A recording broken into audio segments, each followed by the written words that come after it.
ॐ ज्ञानतिमिरान्धस्य ज्ञानाञ्जनशलाखया चक्षुरुन्मीलितं येन तस्मै श्रीगुरुवे नमः।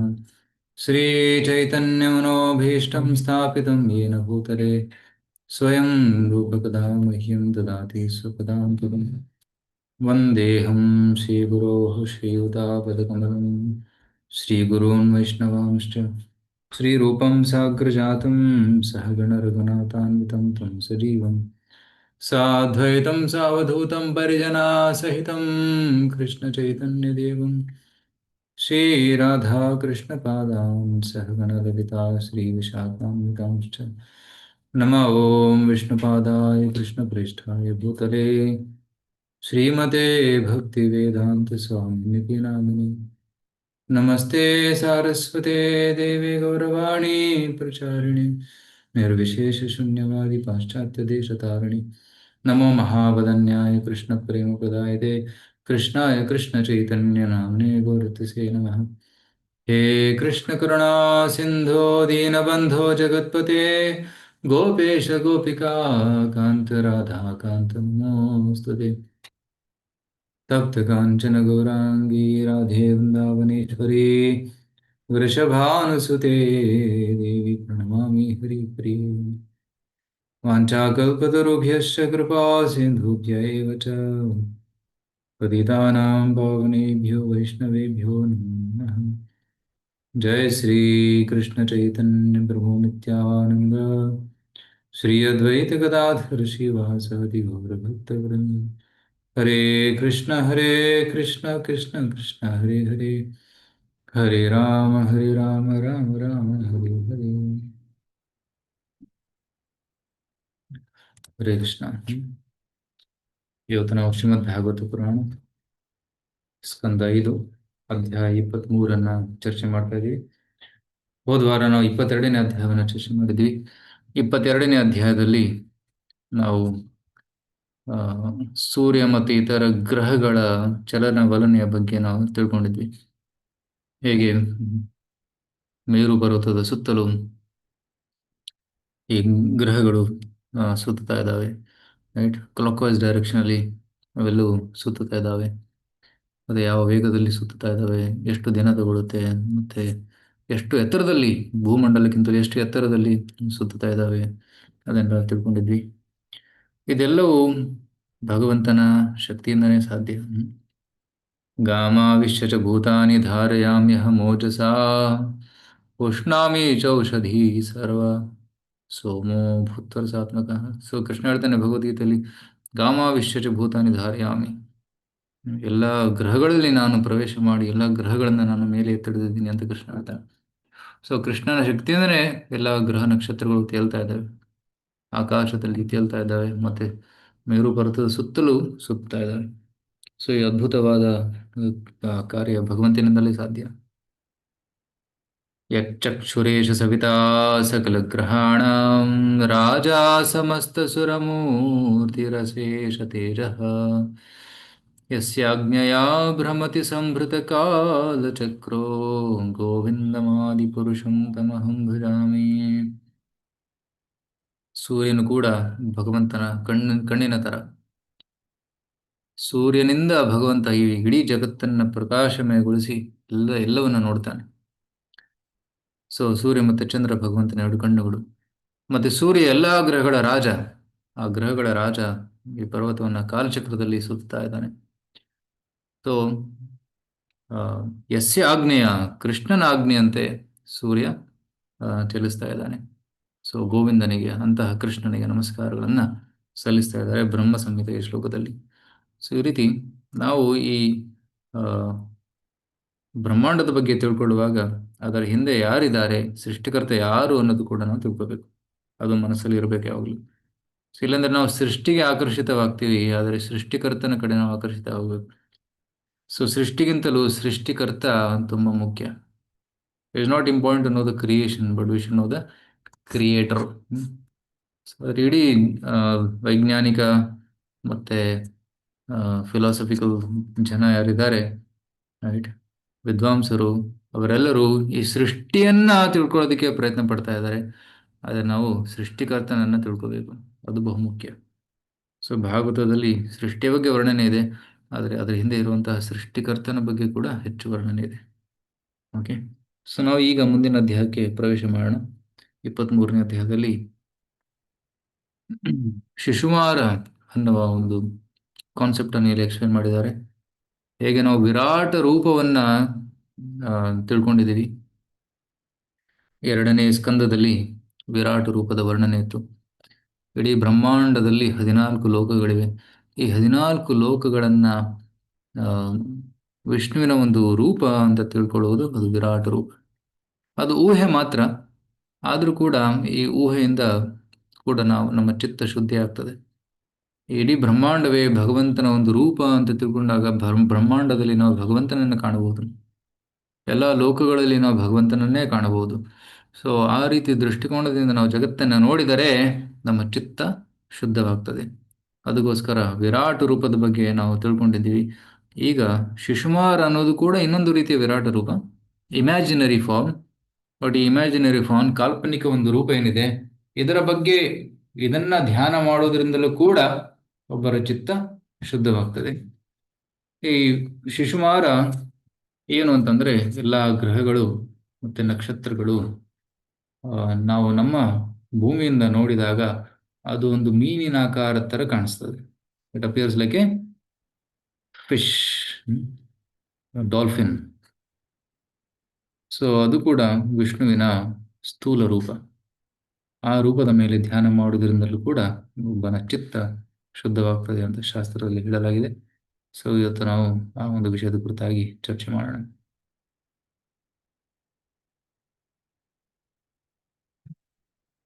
ಓಂ ನಮೋ ಭಗವತೆ ವಾಸುದೇವಾಯ. ಓಂ ನಮೋ ಭಗವತೆ ವಾಸುದೇವಾಯ. ಓಂ ನಮೋ ಭಗವತೆ ವಾಸುದೇವಾಯ. ನಾರಾಯಣಂ ನಮಸ್ಕೃತ್ಯ ನರಂ ಚೈವ ನರೋತ್ತಮಂ ದೇವೀಂ ಸರಸ್ವತೀಂ ವ್ಯಾಸಂ ತತೋ ಜಯಮುದೀರಯೇತ್. ನಷ್ಟಪ್ರಾಯೇಷು ಅಭದ್ರೇಷು ನಿತ್ಯಂ ಭಾಗವತ ಸೇವಯಾ ಭಗವತಿ ಉತ್ತಮ ಶ್ಲೋಕೆ ಭಕ್ತಿರ್ಭವತಿ ನೈಷ್ಟಿಕಿ. ಕೃಷ್ಣಾಯ ವಾಸುದೇವಾಯ ದೇವಕೀ ನಂದನಾಯ ಚ ನಂದಗೋಪಕುಮಾರಾಯ ಗೋವಿಂದಾಯ ನಮೋ ನಮಃ. ಈ ಅಧ್ಯಾಯದಲ್ಲಿ 3 ಭಾಗಗಳಿವೆ. ಮೊದಲು 3 ಶ್ಲೋಕದಲ್ಲಿ ಧ್ರುವಲೋಕದ ವೈಭವಗಳು, ನಂತರ ಶಿಶುಮಾರ ದೇಹದ ವಿವರಣೆ. ಶಿಶುಮಾನ ಒಂದು ಡಾಲ್ಫಿನ್ ರೂಪದಲ್ಲಿ ಕಾಣಿಸ್ತದೆ. ಡಾಲ್ಫಿನ್ ಕನ್ನಡದಲ್ಲಿ ಹಂದಿ ಮೀನು ಅಂತ ಕರೀತಾರೆ, ಹಾಗ್ ಫಿಶ್. ಶಿಶುಮಾರ ಪೂಜೆಯ ಮಂತ್ರ ಮತ್ತು ಅದರ ಫಲ. ಓಕೆ, 9 ಶ್ಲೋಕಗಳು ಮಾತ್ರ, ಸೊ ತುಂಬಾ ಬೇಗ ಮುಗಿದು ಹೋಗುತ್ತೆ. ಸೊ ಉಳಿದ ಸಮಯದಲ್ಲಿ ಸ್ವಲ್ಪ ಕೃಷ್ಣ ಲೀಲೆ ಚರ್ಚೆ ಮಾಡೋಣ. ಜನ್ಮಾಷ್ಟಮಿ ಹತ್ರ ಬರ್ತಾ ಇದೆ. ಸೊ ಕ್ಲಾಸ್ ಎಂಡ್ ಅಲ್ಲಿ ಅಧ್ಯಾಯ ಮುಗಿದಾಗ ನಾವು ದಶಮ ಸ್ಕಂದದಿಂದ ಕೆಲವೊಂದು ಕೃಷ್ಣ ಲೀಲೆಯನ್ನು ಕೇಳೋಣ. ಸೊ ಹಿಂದೂ ವೇದಿಕ್ ಕಾಸ್ಮಾಲಜಿ, ಇದರ ಬಗ್ಗೆ ಆಲ್ರೆಡಿ ನಾವು ಚರ್ಚೆ ಮಾಡಿದ್ದೀವಿ, ಕರೆಕ್ಟ್. ಈಗ ನಾವೇನ್ ನೋಡ್ತಾ ಇದೀವಿ ಅಂದ್ರೆ, ಜಂಬೂ ದ್ವೀಪದ ಹತ್ತಿರ ಅಲ್ಲಿ ನೋಡಿದ್ರೆ ಮೌಂಟ್ ಮೇರು ಪರ್ವತ ಇದೆ. ಸುತ್ತಲೂ ತಾವು ನೋಡ್ತಾ ಇದ್ದೀರಾ ಹಲವಾರು ಗ್ರಹಗಳಿದ್ದಾವೆ. ಸೊ ಇಲ್ಲಿ ಒಂದು ಮಂಗಳ ಗ್ರಹ, ಇಲ್ಲಿ ಚಂದ್ರ ಗ್ರಹ, ಇಲ್ಲಿ ಶನಿ ಗ್ರಹ, ಶನಿ ಗ್ರಹ ಇಲ್ಲಿ, ಸೂರ್ಯ ಇಲ್ಲಿ, ರೈಟ್. ಸೊ ಸಪ್ತ ದ್ವೀಪಗಳು, ಸಪ್ತ ಸಾಗರಗಳು ಇಲ್ಲಿದ್ದಾವೆ. ಸೊ ಸೊ ಭೂಮಂಡಲ ಮತ್ತೆ ಸ್ವರ್ಗಲೋಕದ ಮಧ್ಯದಲ್ಲಿ ಹಲವಾರು ಗ್ರಹಗಳು ಕಾಣಿಸ್ತವೆ. ಓಕೆ, ಸೊ ಸ್ವರ್ಗಲೋಕದ ಮೇಲೆ ಮಹರ್ಲೋಕ, ಜನಲೋಕ, ತಪೋಲೋಕ, ಮತ್ತೆ ಮೇಲ್ಗಡೆ ಸತ್ಯಲೋಕ. ಸೊ ಮೇಲಿನ ಲೋಕಗಳ ಬಗ್ಗೆ ವರ್ಣನೆ ಮುಂದಿನ ಅಧ್ಯಾಯಗಳಲ್ಲಿ ಬರ್ತದೆ. ಕೆಳಗಡೆ ಇರುವಂತಹ ಲೋಕಗಳು ಅತಲ, ವಿತಲ, ಸುತಲ, ರಸತಲ, ತಲಾತಲ, ಪಾತಾಳ, ಇವೆಲ್ಲದರ ಬಗ್ಗೆ ವರ್ಣನೆ ಕೂಡ ನೆಕ್ಸ್ಟ್ 24ನೇ ಅಧ್ಯಾಯದಲ್ಲೇ ಬರ್ತದೆ, ರೈಟ್. ಸಬ್ಟೆರೇನಿಯನ್ ಹೆವೆನ್ಲಿ ಪ್ಲಾನೆಟ್ಸ್, ಬಿಲಸ್ ಸ್ವರ್ಗ ಅಂತ ಕರೀತಾರೆ. ಆ ಬಿಲಸ್ ಸ್ವರ್ಗಗಳ ಬಗ್ಗೆ ವರ್ಣನೆ 24ನೇ ಅಧ್ಯಾಯದಲ್ಲಿ. ಮತ್ತೆ ಮೇಲಿರುವಂತಹ ಸ್ವರ್ಗಲೋಕ, ಮಹರ್ಲೋಕ, ಜನಲೋಕ, ತಪೋಲೋಕ, ಸತ್ಯಲೋಕ, ಅದರ ಬಗ್ಗೆ ವರ್ಣನೆ ಮುಂದೆ ಬರ್ತದೆ 25ನೇ ಅಧ್ಯಾಯದಲ್ಲಿ. ಇಪ್ಪತ್ನಾಲ್ಕನೇ ಅಧ್ಯಾಯದಲ್ಲಿ ಬರ್ತದೆ. ಸೊ 25ನೇ ಅಧ್ಯಾಯದಲ್ಲಿ ಆ ಅನಂತನ ಮಹಿಮೆಗಳು, 26ನೇ ಅಧ್ಯಾಯದಲ್ಲಿ ನರಕದ ವರ್ಣನೆ. Okay, so total 26 chapters in this. ಇದು ಇನ್ನು 3 ಅಧ್ಯಾಯಗಳು ಮಾತ್ರ ಉಳಿದಿದೆ. 5ನೇ ಸ್ಕಂದ ಕಂಪ್ಲೀಟ್ ಆಗ್ತದೆ. ನಂತರ 6ನೇ ಸ್ಕಂದ ಕಂಟಿನ್ಯೂ ಮಾಡೋಣ. 6ನೇ ಸ್ಕಂದದಲ್ಲಿ ಆಜಾಮಿಳನ ಕತೆ ಮತ್ತು ಚಿತ್ರಗೀತ ಮಹಾರಾಜರ ಕತೆ, ದಿತಿ ಕಶ್ಯಪನ ಕತೆ ಇವೆಲ್ಲವೂ ಬರ್ತವೆ. ಸೊ ನೆಕ್ಸ್ಟ್ ಮುಂದೆ ಡಿಸ್ಕಸ್ ಮಾಡೋಣ. ಈಗ ನಾವು ಇಲ್ಲಿ ಧ್ರುವಲೋಕದ ವೈಭವಗಳು. ಸೊ ಶುಕ ಮಹರ್ಷಿಗಳು ಧ್ರುವಲೋಕದ ಮಹಿಮೆಯನ್ನ ಇಲ್ಲಿ 3 ಶ್ಲೋಕಗಳಲ್ಲಿ ಹೇಳ್ತಾ ಇದ್ದಾರೆ. ಸಪ್ತ ಋಷಿಗಳ ಮೇಲೆ ಧ್ರುವಲೋಕವಿದೆ. ಸೊ ಧ್ರುವಲೋಕದ ಸ್ಥಾನ ಎಲ್ಲಿದೆ? ಮೇರು ಪರ್ವತದ ಮೇಲೆ ಸಪ್ತರ್ಷಿ ಮಂಡಲ, ಸಪ್ತರ್ಷಿ ಮಂಡಲದ ಮೇಲೆ ಧ್ರುವಲೋಕ, ಧ್ರುವಲೋಕದ ಮೇಲೆ ಸ್ವರ್ಗಲೋಕ ಬರ್ತದೆ.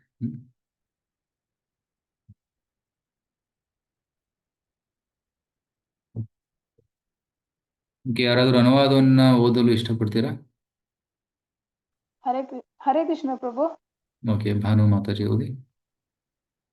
ಅನುವಾದ. ಶುಕಮುನಿಗಳು ಮಾತನ್ನು ಮುಂದುವರಿಸಿದರು. ಪ್ರಿಯ ರಾಜನೇ, ವಿದ್ವಾಂಸರು ವರ್ಣಿಸುವಂತೆ ಶ್ರೀ ವಿಷ್ಣುವಿನ ವಾಸಸ್ಥಾನವು ಸಪ್ತರ್ಷಿ ಮಂಡಲದ ಮೇಲೆ 13 ಲಕ್ಷ ಯೋಜನೆಗಳ, ಅಂದರೆ 1,04 ಲಕ್ಷ ಮೈಲಿಗಳ ದೂರದಲ್ಲಿದೆ. ಅಲ್ಲಿ ಉತ್ತಾನಪಾದ ಮಹಾರಾಜನ ಪುತ್ರನೂ ಸೃಷ್ಟಿಯ ಅಂತ್ಯದವರೆಗೆ ಬಾಳುವ ಎಲ್ಲ ಜೀವಿಗಳಿಗೂ ಪ್ರಾಣಮೂಲನೂ ಆದ ಮಹಾಭಕ್ತಾಗ್ರಣಿ ಧ್ರುವ ಮಹಾರಾಜನು ಈಗಲೂ ವಾಸಿಸುತ್ತಿದ್ದಾನೆ. ದೇವತೆಗಳಾದ ಅಗ್ನಿ, ಇಂದ್ರ, ಪ್ರಜಾಪತಿ, ಕಶ್ಯಪ ಮತ್ತು ಧರ್ಮರು ಆತನಿಗೆ ತಮ್ಮ ಗೌರವಪೂರ್ವಕ ಪ್ರಣಾಮಗಳನ್ನು ಸಲ್ಲಿಸಲು ಅಲ್ಲಿ ಒಂದುಗೂಡುತ್ತಾರೆ. ಬಲಮುಖವಾಗಿ ಅವರು ಆತನಿಗೆ ಪ್ರದಕ್ಷಿಣೆ ಹಾಕುತ್ತಾರೆ. ಧ್ರುವ ಮಹಾರಾಜನ ಭವ್ಯ ಚಟುವಟಿಕೆಗಳನ್ನು ನಾನು ಈಗಾಗಲೇ ಶ್ರೀಮದ್ ಭಾಗವತದ 4ನೇ ಸ್ಕಂದದಲ್ಲಿ ವರ್ಣಿಸಿದ್ದೇನೆ. ಹರೇ ಕೃಷ್ಣ ಪ್ರಭು. ಸೊ ಶುಕಮುನಿಗಳು ಇದನ್ನು ಹೇಳ್ತಾ ಇದ್ದಾರೆ. ಸೊ ಸಪ್ತರ್ಷಿ ಮಂಡಲದ ಮೇಲೆ 13 ಲಕ್ಷ ಯೋಜನೆಗಳು, ಅಷ್ಟು ಎತ್ತರದಲ್ಲಿದೆ ಧ್ರುವಲೋಕ. ಧ್ರುವ ನಕ್ಷತ್ರದ ಸುತ್ತಲೂ ಯಾವ ಗ್ರಹಗಳಿವೆ? ಅಗ್ನಿ, ಇಂದ್ರ, ಪ್ರಜಾಪತಿ, ಕಶ್ಯಪ ಮಹರ್ಷಿಗಳು ಮತ್ತೆ ಧರ್ಮ. ಆತನಿಗೆ ಗೌರವವನ್ನು ಸಲ್ಲಿಸ್ತಾರೆ. ಅವರೆಲ್ಲರೂ ಪ್ರದಕ್ಷಿಣೆ ಮಾಡ್ತಾ ಇದ್ದಾರೆ, ಧ್ರುವಲೋಕದ ಪ್ರದಕ್ಷಿಣೆ ಮಾಡ್ತಾ ಇದ್ದಾರೆ. ಸೊ ಬಲಭಾಗದಲ್ಲಿಟ್ಕೊಂಡು ಅವರು ಧ್ರುವಲೋಕವನ್ನು ಸುತ್ತಾ ಇದ್ದಾರೆ. ಸ್ವಂತಹ ಒಂದು ಸ್ಥಾನ ಕೊಟ್ಟಿದ್ದಾರೆ. ಸೊ ಧ್ರುವಲೋಕ ನೀವು ನೋಡಿದ್ದೀರಾ? ಇಲ್ಲ ಪ್ರಭು. ನೋಡಿಲ್ವಾ? ಓಕೆ. ಸೊ ಅದು ನೋಡ್ಬೇಕಂದ್ರೆ ನಾವು ಪ್ರಯತ್ನ ಪಡ್ಬೋದು. ಮೊಬೈಲಲ್ಲಿ ಒಂದು ಅಪ್ಲಿಕೇಶನ್ ಬರ್ತದೆ, ಸ್ಕೈ ವ್ಯೂ ಅಂತ. ಸ್ಕೈ ವ್ಯೂ ಅಪ್ಲಿಕೇಶನ್ ಡೌನ್ಲೋಡ್ ಮಾಡ್ಕೊಂಡ್ರೆ ತಾವು ಆಕಾಶದಲ್ಲಿ ಹಿಡ್ಕೊಂಡ್ರೆ ತೋರಿಸುತ್ತೆ ಯಾವ ನಕ್ಷತ್ರ ಎಲ್ಲಿದೆ ಅಂತ. ರೈಟ್.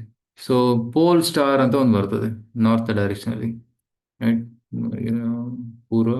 ಉತ್ತರ ದಿಕ್ಕಿನಲ್ಲಿ ನೋಡಿದಾಗ, ಅಲ್ಲಿ ರಾತ್ರಿ ಹೊತ್ತು ನೋಡಿದಾಗ ಅಲ್ಲಿ ಒಂದು ತುಂಬಾ ತೇಜೋಮಯವಾದ ಒಂದು ತಾರೆ ಕಾಣಿಸ್ತದೆ. ಅದೇ ಧ್ರುವಲೋಕ.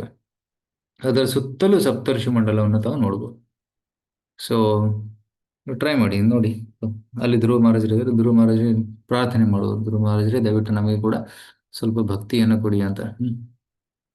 ಸೊ ತಾವು ಶುದ್ಧ ಭಕ್ತರು, ಸೊ ದಯವಿಟ್ಟು ನಮಗೂ ಕೂಡ ಸ್ವಲ್ಪ ಭಕ್ತಿಯನ್ನು ಕೊಡಿ ಅಂತ ಪ್ರಾರ್ಥನೆ ಮಾಡಬೇಕು.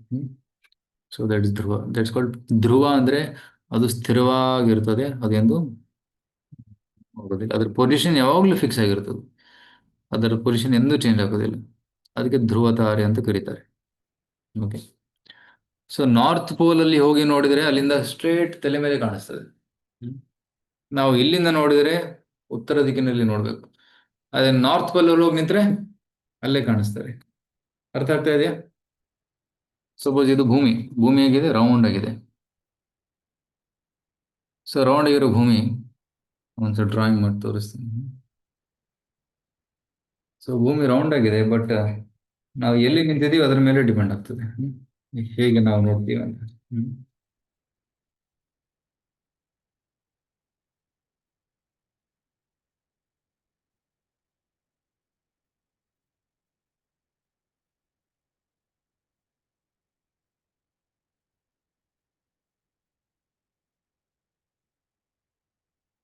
ಸಪೋಸ್ ಇದು ಭೂಮಿ ರೌಂಡ್ ಆಗಿದೆ. ಇದು ನಾರ್ತ್, ಇದು ಸೌತ್, ಇದು ಈಸ್ಟ್, ಇದು ವೆಸ್ಟ್. ಭೂಮ್ ಇದು ನಮ್ಮ ಭೂ ಭೂಗ್ರಹ ಇದು. ಓಕೆ, ಅರ್ತ್ ಪ್ಲಾನೆಟ್ ಅಂತ ಕರೀತೀವಿ ಇಂಗ್ಲಿಷಲ್ಲಿ. ಸೊ ನಾವೀಗ ಎಲ್ಲಿದ್ದೀವಿ? ಈಕ್ವೇಟರ್ ಹತ್ರ ಇದೆ ತಾನೆ, ಇದು equator. This is the equator, and there are latitudes and longitudes. Geography ಓದಿದ್ರೆ ಗೊತ್ತಿರ್ತದೆ. And there are ಭೂಮಿ ಕಾಣಿಸ್ತದೆ, ರೈಟ್? ಸೊ ನಾವು ಮಧ್ಯದಲ್ಲಿದ್ದೀವಿ ಇಲ್ಲಿ, ರೈಟ್? ಸೊ ನಾವು ಇಲ್ಲಿದ್ದೀವಿ. ಸೊ ಒಬ್ಬ ವ್ಯಕ್ತಿ ಇಲ್ಲಿದ್ರೆ, ಇಲ್ಲಿ ನಿಂತಿದ್ದಾನೆ. ಸೊ ಭಾರತ ಇಲ್ಲಿದೆ ಅಂತ ಅನ್ಕೊಳ್ಳಿ, ಇಲ್ಲಿ ನಿಂತಿದ್ದೀವಿ. ಸೊ ನಮ್ಮ ತಲೆ ಮೇಲೆ ಏನಿದೆ? ಇದು ಪೂರ್ವ ದಿಕ್ಕು, ಈಸ್ಟ್. ನಾರ್ತ್ ಅಂದ್ರೆ ಇಲ್ಲಿ ಬರ್ತದೆ. This direction is north, this is west. ನಾನು ಹೇಳ್ತಾ ಇರೋದು universal east. Universal east is this side, right? Universal west, universal. So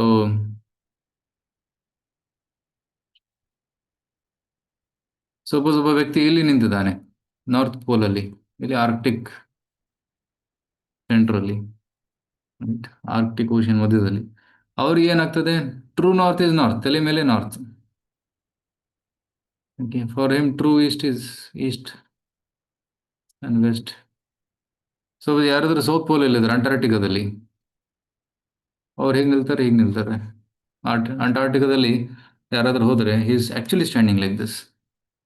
ಅವ್ರಿಗೆ ಏನಾಗ್ತದೆ? ಅವ್ರ ತಲೆ ಮೇಲೆ ಯೂನಿವರ್ಸ್ ಕ ಸೌತ್, ಯೂನಿವರ್ಸ್ ಈಸ್ಟ್ ಇಲ್ಲಿ ಬರ್ತದೆ, ವೆಸ್ಟ್ ಈ ಕಡೆ ನಾರ್ತ್. ಸೊ ಅರ್ಥ ಆಗ್ತಾ ಇದೆಯಾ? ಸೊ ನಾವು ನಮ್ಮ ಪೊಸಿಷನ್ ನೋಡಿದಾಗ ನಮ್ಮ ಉತ್ತರ ದಿಕ್ಕು ಎಲ್ಲಿದೆ, ಅದೇ ಇಡೀ ಬ್ರಹ್ಮಾಂಡದ ಉತ್ತರ ದಿಕ್ಕು ಅದೇ. ಇಡೀ ಬ್ರಹ್ಮಾಂಡದ ಉತ್ತರ ದಿಕ್ಕು ಉತ್ತರ ದಿಕ್ಕಿನಲ್ಲಿ ಇದೆ, ರೈಟ್? ನೀವು ನಾರ್ತ್ ಪೋಲ್ ಅಲ್ಲೇ ಹೋಗಿ ನಿಂತ್ಕೊಂಡ್ರೆ ಇಡೀ ಬ್ರಹ್ಮಾಂಡದ ಉತ್ತರ ದಿಕ್ಕು ತಲೆ ಮೇಲಿದೆ, ನಾರ್ತ್. ಯಾಕಂದ್ರೆ that is north, north pole. ಅರ್ಥ ಆಗ್ತಾ ಇದೆಯಾ? ಯಾರಿಗೆ ಅರ್ಥ ಆಗ್ಲಿಲ್ಲ? ಕಷ್ಟ ಆಯ್ತಾ? ಜಿಯೋಗ್ರಫಿ ಸ್ವಲ್ಪ ಅರ್ಥ ಮಾಡ್ಕೋಬೇಕು. ಸೊ ನಾವು ನಮ್ಮ ಪೊಸಿಷನ್ ಅಲ್ಲಿ ನಿಂತ್ಕೊಂಡು ಈ ಜಗತ್ತನ್ನ ನೋಡಿದಾಗ ಹೇಗೆ ಕಾಣಿಸ್ತದೆ ಅದನ್ನ ಋಷಿಗಳು ನೋಡಿ ಅದನ್ನ ಬರೆದಿದ್ದಾರೆ. ಓಕೆ, ಇವತ್ತು ಅವರು ಈ ಅಧ್ಯಾಯದಲ್ಲಿ 23ನೇ ಅಧ್ಯಾಯದಲ್ಲಿ ಅವ್ರು ಏನ್ ಹೇಳ್ತಾ ಇದ್ದಾರೆ ಅಂದ್ರೆ, ಧ್ರುವಲೋಕ ಹೇಗೆ ಕಾಣಿಸ್ತದೆ, ಧ್ರುವಲೋಕದ ಸುತ್ತಲೂ ದೇವತೆಗಳಿದ್ದಾರೆ, ದೇವತೆಗಳ ಗ್ರಹಗಳಿದ್ದಾರೆ, ಮತ್ತೆ ಸಪ್ತರ್ಷಿ ಮಂಡಲದ ಮೇಲೆ ಇದೆ ಧ್ರುವಲೋಕ. ಸೊ ಈ ರೀತಿ ಅವರು ನೋಡಿ ನಮಗೆ ಇಲ್ಲಿ ತಿಳಿಸ್ತಾ ಇದ್ದಾರೆ. ಓಕೆ, ನೆಕ್ಸ್ಟ್ ಶ್ಲೋಕ ಯಾರು ಓದಕ್ಕೆ ಇಷ್ಟಪಡ್ತೀರಾ? ಹರೇ ಕೃಷ್ಣ ಪ್ರಭು. ಸರಸೀಜ ಮಾತಾಜಿ ಓದ್ಲಿ ಪ್ರಭು.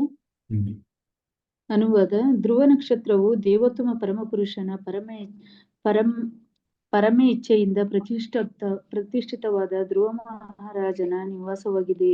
ಇದು ಸಕಲ ಗ್ರಹತಾರೆಗಳಿಗೂ ಕೇಂದ್ರ ಬಿಂದುವಾಗಿ ನಿರಂತರವಾಗಿ ಪ್ರಕಾಶಿಸುತ್ತಿದೆ. ಸದಾ ಜಾಗೃತವೂ ಅದೃಶ್ಯವೂ ಮಹಾಶಕ್ತಿಶಾಲಿಯೂ ಆದ ಕಾಲತತ್ವವು ಈ ಜ್ಯೋತಿರ್ಮಂಡಲಗಳು ನಿರಂತರವಾಗಿ ಧ್ರುವ ನಕ್ಷತ್ರದ ಸುತ್ತ ತಿರುಗುವಂತೆ ಮಾಡುತ್ತಿದೆ. ಹರೇ ಕೃಷ್ಣ.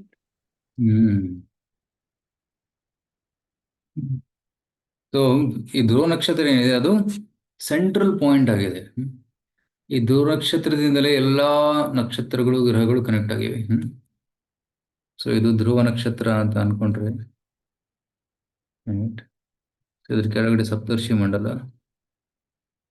7 ಸಪ್ತರ್ಷಿ ಮಂಡಲವೇ, ಮತ್ತೆ ಇತರ ಗ್ರಹಗಳು, ಹಲವಾರು ಗ್ರಹಗಳು ಸುತ್ತುತ್ತಾ ಇದ್ದಾವೆ. Going, right? ಸೊ ಎಲ್ಲ ಕನೆಕ್ಟೆಡ್ ಥ್ರೂ ಎಲ್ಲ ಲೋಕಗಳು, ಎಲ್ಲ ಗ್ರಹಗಳು ಧ್ರುವ ಲೋಕದಿಂದಾನೇ ಕನೆಕ್ಟ್ ಆಗಿದೆ. It's like the pivot, main pivot. ಇಲ್ಲಿಂದಾನೇ ಎಲ್ಲ ಕಂಟ್ರೋಲ್ ಆಗ್ತದೆ. ಮತ್ತೆ ಎಲ್ಲ ಗ್ರಹಗಳು ದೇ ಗೋ ರೌಂಡ್.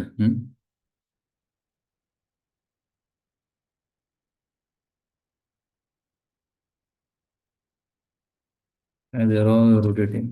ಇದನ್ನು ರೊಟೇಟ್ ಆಗ್ತದೆ, ಇದನ್ನು ರೊಟೇಟ್ ಆಗ್ತದೆ. And this is also going around. This is also going around. This is also going around. So ಎಲ್ಲವೂ ಸುತ್ತುತ್ತಾ ಇದ್ದಾವೆ. ಅದು ಏನ್ ಮೇನ್ ಸೆಂಟ್ರಲ್ ಪಾಯಿಂಟ್ ಯಾವುದು? ಅದೇ ಧ್ರುವ. ಓಕೆ, ಅದನ್ನೇ ಇಲ್ಲಿ ವರ್ಣನೆ ಮಾಡಿದ್ದಾರೆ.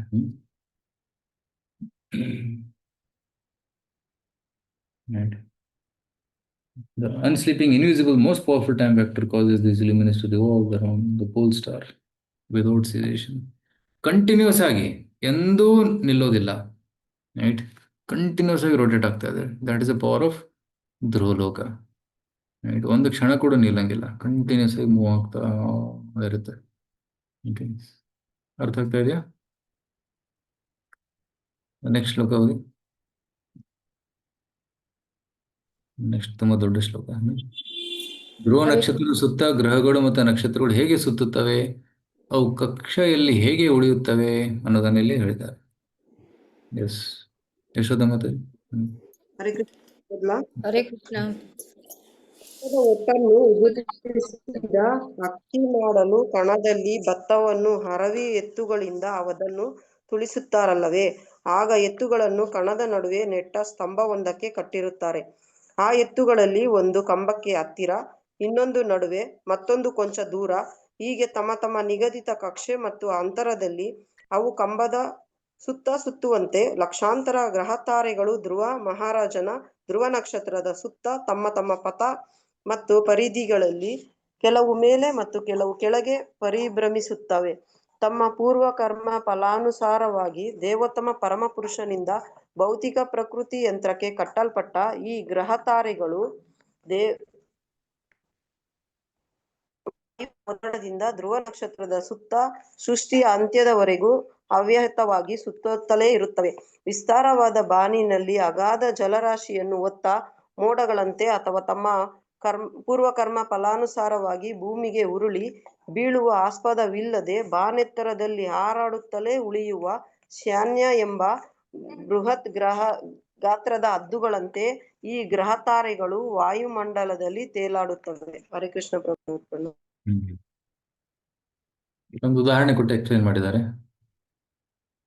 ಹೇಗೆ ಹಿಂದಿನ ಕಾಲದಲ್ಲಿ ಎತ್ತುಗಳನ್ನು ಕಟ್ತಾ ಇದ್ರು.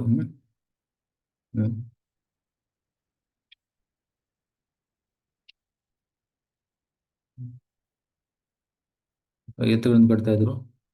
ಅದನ್ನು ಕಟ್ಟಿ ಇಲ್ಲಿ ಸುತ್ತ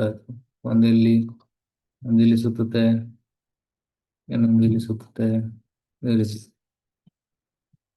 ಸೊ ಇದು ಲೆಂತ್ ಫಿಕ್ಸ್ ಇರ್ತದೆ, ಇಷ್ಟೇ ಇರ್ತದೆ. ಅವು ಹತ್ರನೂ ಬರೋಕ್ಕಾಗಲ್ಲ, ದೂರನೂ ಹೋಗಕ್ಕಾಗಲ್ಲ, ಅಷ್ಟೇ ಫಿಕ್ಸ್ ಇರ್ತದೆ. ಅಲ್ಲಿ ಕೆಳಗಡೆ ಏನಾಕಿರ್ತಾರೆ, ಎಲ್ಲ ಏನಾದ್ರು ಭತ್ತ ಹಾಕಿರ್ತಾರೆ. ಅದು ಭತ್ತದ ಮೇಲೆ ತುಳ್ಕೊಂಡು ಹೋದಾಗ ಅದು ಭತ್ತ ಏನಾಗ್ತದೆ, that becomes separated from the grains.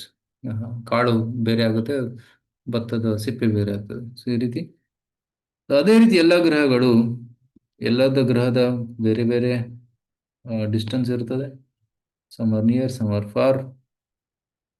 ಮತ್ತೆ ಕೆಲವೊಂದು ಮೇಲೆ ಇದ್ದಾವೆ, ಕೆಲವೊಂದು ಕೆಳಗಡೆ ಇದ್ದಾವೆ. ರೈಟ್.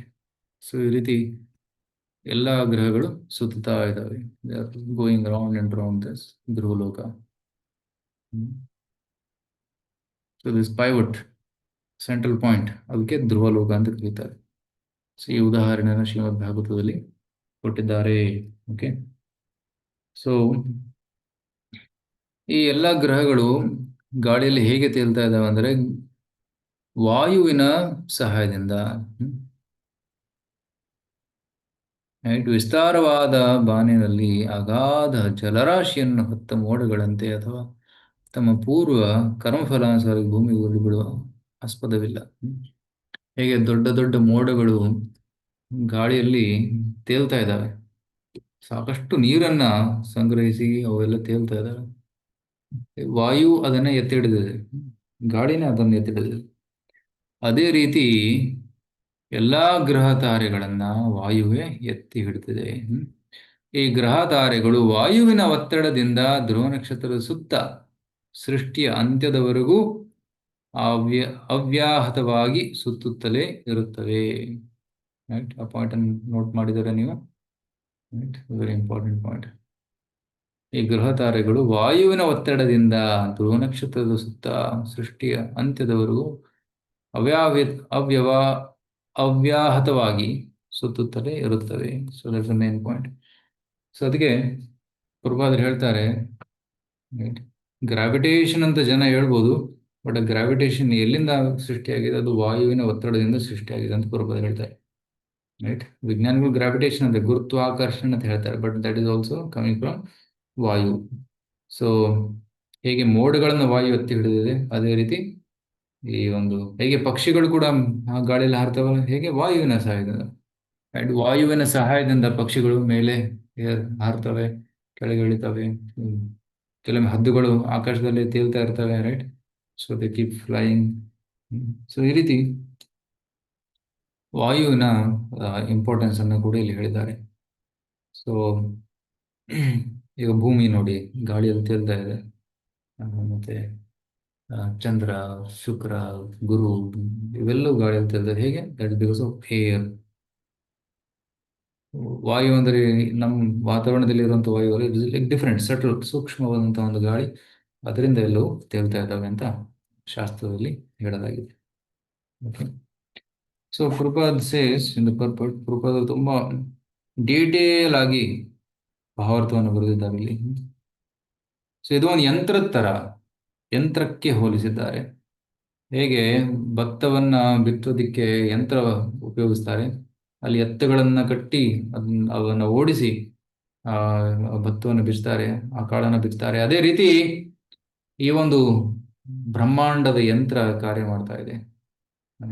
ಸೊ ಧ್ರುವ ನಕ್ಷತ್ರ ಅದರ ಸೆಂಟರ್ ಪಾಯಿಂಟ್, ಮತ್ತು ಉಳಿದೆಲ್ಲ ಗ್ರಹಗಳು ಸುತ್ತಾ ಇದೆ. It's like big machine, universal machine.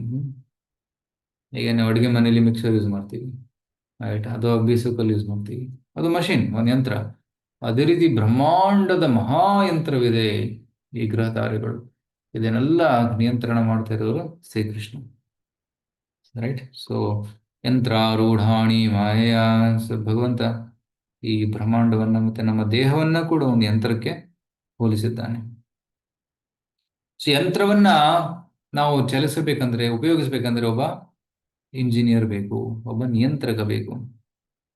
So ಈ ಬ್ರಹ್ಮಾಂಡದ ನಿಯಂತ್ರಕ ಶ್ರೀಕೃಷ್ಣ. ಸೊ ಕೃಷ್ಣನ ಅನುಮತಿಯಂತೆ ಈ ಬ್ರಹ್ಮಾಂಡ ಚಲಿಸ್ತಾ ಇದೆ. ಮಯಾಧ್ಯಕ್ಷೇನ ಪ್ರಕೃತಿ ಸೂಯತೆ ಸಚರಾಚರಂ ಹೇತುನಾ ಅನೇನ ಕೌಂತೆಯ ಜಗದ್ ವಿಪರ್ಯವರ್ತತೆ. ಸೊ ಈ ಇಡೀ ಬ್ರಹ್ಮಾಂಡ ಭಗವಂತನ ಅಧ್ಯಕ್ಷತೆಯಿಂದ ಕೆಲಸ ಮಾಡ್ತಾ ಇದೆ. By his supervision it is functioning. Okay, ನಂತರ ಪ್ರಭುಪಾದರು ಹಲವಾರು ಕೊಟೇಶನ್ಸ್ ಅನ್ನು ಕೊಡ್ತಾರೆ. ಕೊಟೇಶನ್ಸ್ ಕೊಟ್ಟು ಹೇಳ್ತಾರೆ, ಮಯಾದಕ್ಷೇಣ ಸೂಚಕ ಪ್ರಕೃತಿ ಆ ಶ್ಲೋಕವನ್ನು ಹೇಳಿದ್ದಾರೆ. ಅದು ಇನ್ನೊಂದು ಶ್ಲೋಕ ಹೇಳ್ತಾರೆ, ಈಶ್ವರ ಸರ್ವಭೂತಾನಾಂ ಹೃದ್ದೇಶ ಅರ್ಜುನ ತಿಷ್ಠತಿ ಭ್ರಾಮಯನ್ ಸರ್ವಭೂತಾನಿ ಯಂತ್ರ ರೂಢಾಣಿ ಮಾಯ. The machine given by material nature, whether the machine of the body or the machine of the orbit or Kalachakra, works according to the order of the Supreme Personality of Godhead. ನಮ್ಮ ದೇಹವಾಗಿರ್ಬೋದು, ದೇಹ ಕೂಡ ಒಂದು ಯಂತ್ರ. ಇಲ್ಲಿ ಹೃದಯ ಬಡ್ಕೊತಾ ಇದೆ, right, ಹೊಟ್ಟೆ ಕೆಲಸ ಮಾಡ್ತಾ ಇದೆ, ಶ್ವಾಸಕೋಶ ಕೆಲಸ ಮಾಡ್ತಾ ಇದೆ, ರೈಟ್, ಕೈ, ಕಾಲು, ಕಣ್ಣು ಇವೆಲ್ಲ ಕೆಲಸ ಮಾಡ್ತಾ ಇದ್ದಾವೆ. ಎಲ್ಲ ಯಂತ್ರಗಳು ಇವೆಲ್ಲ. ಸೊ ಯಂತ್ರಗಳು ಕೆಲಸ ಮಾಡ್ಬೇಕಂದ್ರೆ ಒಬ್ಬ ಚಾಲಕ ಇರಬೇಕು, ಆ ಚಾಲಕವೇ ಆತ್ಮ. ಅದೇ ರೀತಿ ಬ್ರಹ್ಮಾಂಡ ಕೂಡ ಚಲನೆಯಲ್ಲಿದೆ. ಸೊ ಈ ಬ್ರಹ್ಮಾಂಡವನ್ನ ನಿಯಂತ್ರಿಸೋದು ಯಾರು? ಭಗವಂತನೇ. ರೈಟ್, ಸೊ ಈ ರೀತಿ ನಾವು ಅರ್ಥ ಮಾಡ್ಕೋಬೇಕು.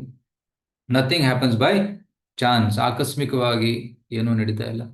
ಎಲ್ಲ ಗ್ರಹ ನಕ್ಷತ್ರ ತಾಳೆಗಳು ಭಗವಂತನ ಅನುಮತಿಯಂತೆ ಕೆಲಸ ಮಾಡ್ತಾ ಇದೆ.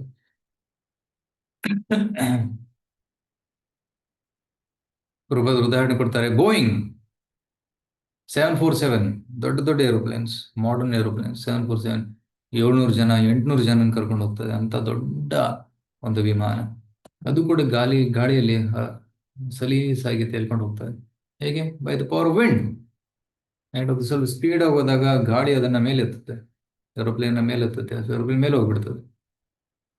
ಸೊ ಅದೇ ರೀತಿ ಗ್ರಹ ನಕ್ಷತ್ರಗಳು ಕೂಡ ತುಂಬಾ ವೇಗವಾಗಿ ಅವು ಸುತ್ತುತ್ತಾ ಇದ್ದಾವೆ. ಸೊ ಗಾಳಿಯ ಪ್ರಭಾವದಿಂದ ಎಲ್ಲೂ ಮೇಲಿದ್ದಾವೆ, ಬೀಳ್ತಾ ಇಲ್ಲ, ಕೆಳಗಡೆ ಬೀಳ್ತಾ ಇಲ್ಲ. They are all steady. Right. ಬೀಳಿಸ್ಬೇಕಂದ್ರೆ ಯಾರಾದ್ರೂ ಮಹಾಭಯಂಕರ ರಾಕ್ಷಸವನ್ನು ಬೀಳಿಸ್ಬೇಕಾಗ್ತದೆ.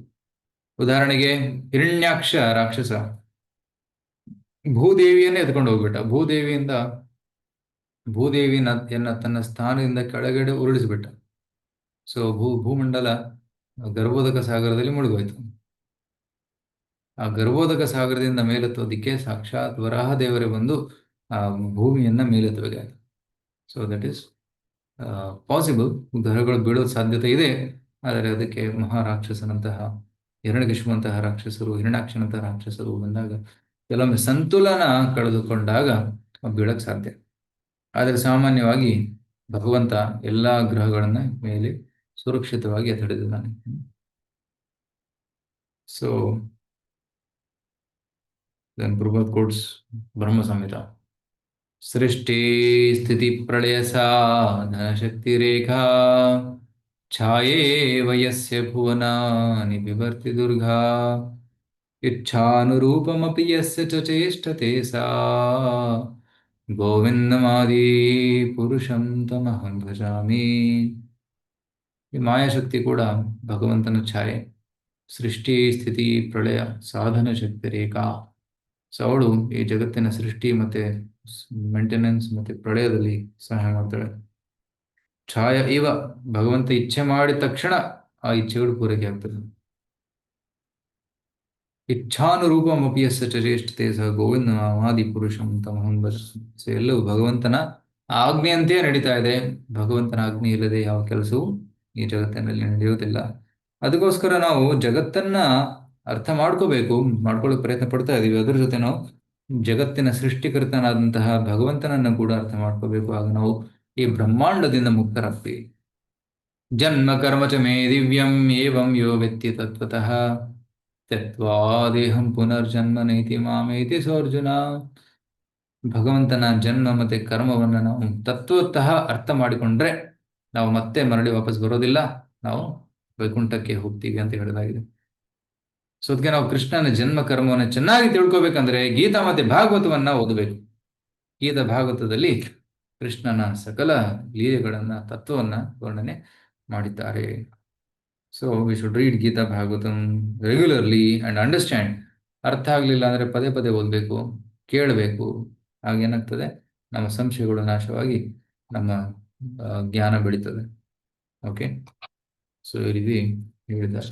ಸೊ ಇಲ್ಲಿ ಒಂದು ಶೇನ ಅಂತ ಒಂದು ಪಕ್ಷಿಯ ವರ್ಣನೆ ಬಂತು. ಶೇನ ಪಕ್ಷಿ ಅಂದ್ರೆ ಅದೊಂದು ರಣಹದ್ದು, ದೊಡ್ಡ ಹದ್ದು. ಎಷ್ಟು ದೊಡ್ಡ ಹದ್ದು ಅಂದ್ರೆ ಅದು ಆನೆಗಳನ್ನೇ ಎತ್ಕೊಂಡು ಹೋಗ್ತದೆ. ನಾವು ಕೂಡ ಹದ್ದುಗಳನ್ನ ನೋಡಿದೀವಿ. ಅದು ಒಂದು ಬೆಕ್ಕು ಅಥವಾ ಮೊಲ, ಮಂಗಗಳನ್ನ ಎತ್ಕೊಂಡು ಹೋಗ್ತದೆ, ಅಷ್ಟೇ ಶಕ್ತಿ ಇರೋದು. ಬಟ್ ಈ ರಣಹದ್ದು, ಶೇನ್ ಅನ್ನೋ ರಣಹದ್ದು ಎಷ್ಟು ಪವರ್ಫುಲ್ ಅಂದ್ರೆ ಅದು ದೊಡ್ಡ ದೊಡ್ಡ ಆನೆಗಳನ್ನ ಎತ್ಕೊಂಡು ಹೋಗ್ತದೆ, ಅದನ್ನ ತಿಂತದೆ. So they very big. ಅವು ಬೇರೆ ಲೋಕಕ್ಕೆ ಕೂಡ ಹೋಗ್ತಾವ. ಭೂಲೋಕದಿಂದ ಟೇಕ್ ಆಫ್ ಮಾಡಿದ್ರೆ ಚಂದ್ರಲೋಕ, ಚಂದ್ರಲೋಕದಿಂದ ನೈಟ್ ಶನಿ, ಬೃಹಸ್ಪತಿ, ಈ ರೀತಿ ಬೇರೆ ಬೇರೆ ಲೋಕಗಳಿಗೆ ಹಾರ್ತವೆ. ಸೊ ವಾಯುವಿನ ಮಾರ್ಗದಿಂದ ಅವು ಬೇರೆ ಬೇರೆ ಲೋಕಕ್ಕೆ ಹೋಗಲು ಸಾಧ್ಯ ಅಂತ ಹೇಳಿದ್ದಾರೆ. ಸೊ ಇದು 3ನೇ ಶ್ಲೋಕ ಆಯ್ತು. ಈಗ 4ನೇ ಶ್ಲೋಕಕ್ಕೆ ಹೋಗೋಣ. S, okay. ಯಶೋಧ ಮಾತಾಜಿ ಓದಿ. ಲಾಸ್ಟ್ ಟೈಮ್ ತಾವು ಪ್ರಯತ್ನ. ಹರೇ ಕೃಷ್ಣ. ಭಗವಂತನ ರೂಪವನ್ನು ತಮ್ಮ ಮನಸ್ಸಿನಲ್ಲಿ ಅಳವಡಿಸಿಕೊಳ್ಳಲು ಸಾಧ್ಯವಿಲ್ಲದ ದಿವ್ಯವಾದಿಗಳಾದ ಯೋಗಿಗಳು ವಿರಾಟ್ ಪುರುಷನ ಭವ್ಯ ರೂಪವನ್ನು ಈ ರೀತಿ ಪರಿಭಾವಿಸಲು ಬಯಸುತ್ತಾರೆ. ಆದ್ದರಿಂದ ಕೆಲವು ಯೋಗಿಗಳು ಈ ಶಿಶುಮಾರನನ್ನು ನೀರಿನಲ್ಲಿ ಈಜುತ್ತಿರುವ ಡಾಲ್ಫಿನ್ ಮೀನಿನಂತಹ ಒಂದು ಜಲಚರವೆಂಬಂತೆ ಕಲ್ಪಿಸಿಕೊಳ್ಳುತ್ತಾರೆ ಮತ್ತು ದೇವೋತ್ತಮ ಪರಮಪುರುಷನ ವಿರಾಟ ರೂಪವಿದು ಎಂಬಂತೆ ಇದನ್ನು ಕುರಿತು ಜ್ಞಾನಿಸುತ್ತಾರೆ. ಹರೇ ಕೃಷ್ಣ.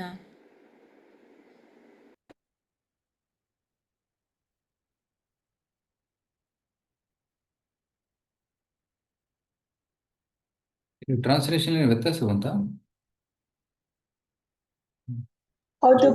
ಭಾವಾರ್ಥ ಹೇಳಿದ್ದಾರೆ. ಭಾವಾರ್ಥ ಹೇಳಿದ್ದಾರೆ. ಅನುವಾದ ಓದಿದ್ರ ಮಾತಾಡಿ? ಸಾರಿ.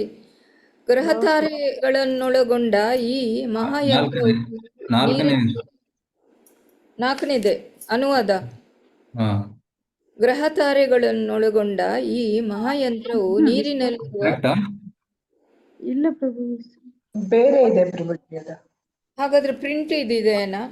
ನಾನು ನಾಲ್ಕನೇದು ಓದ್ತಾ ಇದ್ದೇನೆ.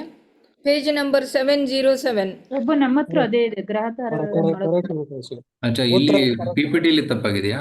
ನಮ್ಮ ಹತ್ರ ಇದೆ ಪ್ರಭು, ಸೇಮ್ ಇದೆ, ಗ್ರಹ ಓಕೆ, ತಾರಗಳನ್ನೊಳಗೊಂಡ ಈ ಮಹಾಮಂತ್ರವು. ಓಕೆ ಮಾತಾಡಿ, ಥ್ಯಾಂಕ್ ಯು. ಸೊ ಇಲ್ಲಿ ಟ್ರಾನ್ಸ್ಲೇಷನ್ ಅಲ್ಲಿ ಏನೋ ತಪ್ಪಾಗಿದೆ. ಓದ್ಬೇಕಾ ಪ್ರಭುಜಿ? ಆಲ್ರೆಡಿ ಓದಿದಿರಲ್ಲ? ಹೌದು. Okay, sir. ಸೊ ಡಾಲ್ಫಿನ್ ಅಂದ್ರೆ ಗೊತ್ತಾ? ಒಂದು ಮೀನು, ದೊಡ್ಡ ಮೀನು, ದೊಡ್ಡದಾಗಿರುತ್ತೆ. ಅದು ಜನರು ಆಟ ಆಡ್ತಾ ಇದ್ದಾರೆ ಅದ್ರ ಜೊತೆ. ಇಟ್ ಈಸ್ ಫ್ರೆಂಡ್ಲಿ ಆಲ್ಸೋ, ಮನುಷ್ಯರ ಜೊತೆ ಚೆನ್ನಾಗಿ ಆಟ ಆಡ್ತದೆ ಅಂತ ಡಾಲ್ಫಿನ್. ಕೆಲವೊಮ್ಮೆ ನೀವು ನೋಡ್ಬೋದು ಸಮುದ್ರದಲ್ಲಿ, ಅವಕ್ಕೆ ಮೇಲೆ ಜಿಗಿತವೆ ಮತ್ತೆ ಈ ಕಡೆ ಗಿಳಿತವೆ, ಸೊ ಆಟ ಆಡ್ತಿರ್ತಾವೆ. ಅಂತಹ ಡಾಲ್ಫಿನ್, ಅದಕ್ಕೆ ಶಿಶುಮಾರ ಅಂತ ಕರೀತಾರೆ. ಸೊ ಈ ಗ್ರಹ ತಾರೆಗಳ ಒಂದು ಸಮೂಹ ಏನಿದೆ ಅದು ಡಾಲ್ಫಿನ್ ತರ ಕಾಣಿಸ್ತದೆ. ಯೋಗಿಗಳು ಆಕಾಶದಲ್ಲಿ, ಅಫ್ಕೋರ್ಸ್ ಮೋಡ ಇರುವ ಕಾಣಿಸೋದಿಲ್ಲ, ಬಟ್ ಆಕಾಶ ಕ್ಲಿಯರ್ ಆಗಿದ್ದಾಗ ಈ ಒಂದು ಶಿಶುಮಾರ ಏನಿದೆ, it looks like A dolphin. Right, ನಾವು ಇಲ್ಲಿಂದ ನೋಡಿದ್ರೆ it looks like A dolphin. ಅದರ ಏನಂತಾರೆ, ಟೇಲ್ ಭಾಗ, ಹಿಂಭಾಗ, ಅದು ಒಂದು ಧ್ರುವಲೋಕ. ಧ್ರುವಲೋಕ ಅದರ ಟೇಲ್ ಪೋರ್ಷನ್ ಇದೆ. ಮತ್ತೆ ಅದರ ಮುಖದ ಹತ್ತಿರ ಕೆಲವು ಗ್ರಹಗಳು ಕೂಡ ಇವೆ. ಮತ್ತೆ ಈ ಎಲ್ಲ ನಕ್ಷತ್ರಗಳು, 28 ನಕ್ಷತ್ರಗಳು ಈ ಡಾಲ್ಫಿನ್ ಏನಿದೆಯಲ್ಲ ಅದರ ದೇಹ ಮಧ್ಯಭಾಗದಲ್ಲಿ ಬರ್ತವೆ. ಸೊ ಈ ರೀತಿ ಊಹೆ ಮಾಡಿದ್ರೆ ದ ಹೋಲ್ ತಾರಾಮಂಡಲ ಏನಿದೆ, it appears like a fish, it the dolphin. ಇದು ಕೂಡ ವಾಸುದೇವನ, ಕೃಷ್ಣನ ಒಂದು ರೂಪ. Right, Vasudeva in this form because it is actually visible. Right, incarnation of Krishna, Vasudeva ಅಂತ ಕರೀತಾರೆ. ಸೊ ಇದೊಂದು ಊಹೆ ಮಾತ್ರ, ವಿರಾಟ್ ರೂಪದ ಥರ. ಬಟ್ ಈ ರೀತಿ ವಿರಾಟ್ ರೂಪದ ಧ್ಯಾನ ಮಾಡೋದ್ರಿಂದ ಏನಾಗ್ತದೆ, ಅವರ ಚಿತ್ತ ಶುದ್ಧವಾಗ್ತದೆ. ಕಾಣಿಸ್ತದಲ್ಲ, ಭಗವಂತ ಕೃಷ್ಣನ ಕಣ್ಣಿಗೆ ಕಾಣಿಸ್ಲಿಕ್ಕಿಲ್ಲ, ಆದರೆ ಇದು ವಿರಾಟ್ ರೂಪ, ಈ ಶಿಶುಮಾರ ಕಣ್ಣಿಗೆ ಕಾಣಿಸ್ತದೆ. So by seeing that one becomes purified, ಅವರ ಚಿತ್ತ ಶುದ್ಧವಾಗ್ತದೆ. ಆ ಶುದ್ಧ ಚಿತ್ತದಿಂದ ಮತ್ತೆ ಅವರು ಮೇಲೆ ಬಂದಾಗ ಪರಮಾತ್ಮನನ್ನ ನೋಡಬಹುದು, ವಿಷ್ಣುವನ್ನ ನೋಡಬಹುದು, ಮತ್ತೆ ಸಾಕ್ಷಾತ್ ಭಗವಂತ ಶ್ರೀಕೃಷ್ಣನನ್ನೇ ಕೂಡ ನೋಡಬಹುದಾಗಿದೆ. ಓಕೆ, ಡಾಲ್ಫಿನ್ ಹೇಗೆ ಕಾಣಿಸ್ತದೆ ಅಂತ ಫೋಟೋದಲ್ಲಿ ಕೊಟ್ಟಿದೆ ನೋಡಿ. ಇಲ್ಲಿ ನೋಡ್ತಾ ಇದ್ದೀರಾ?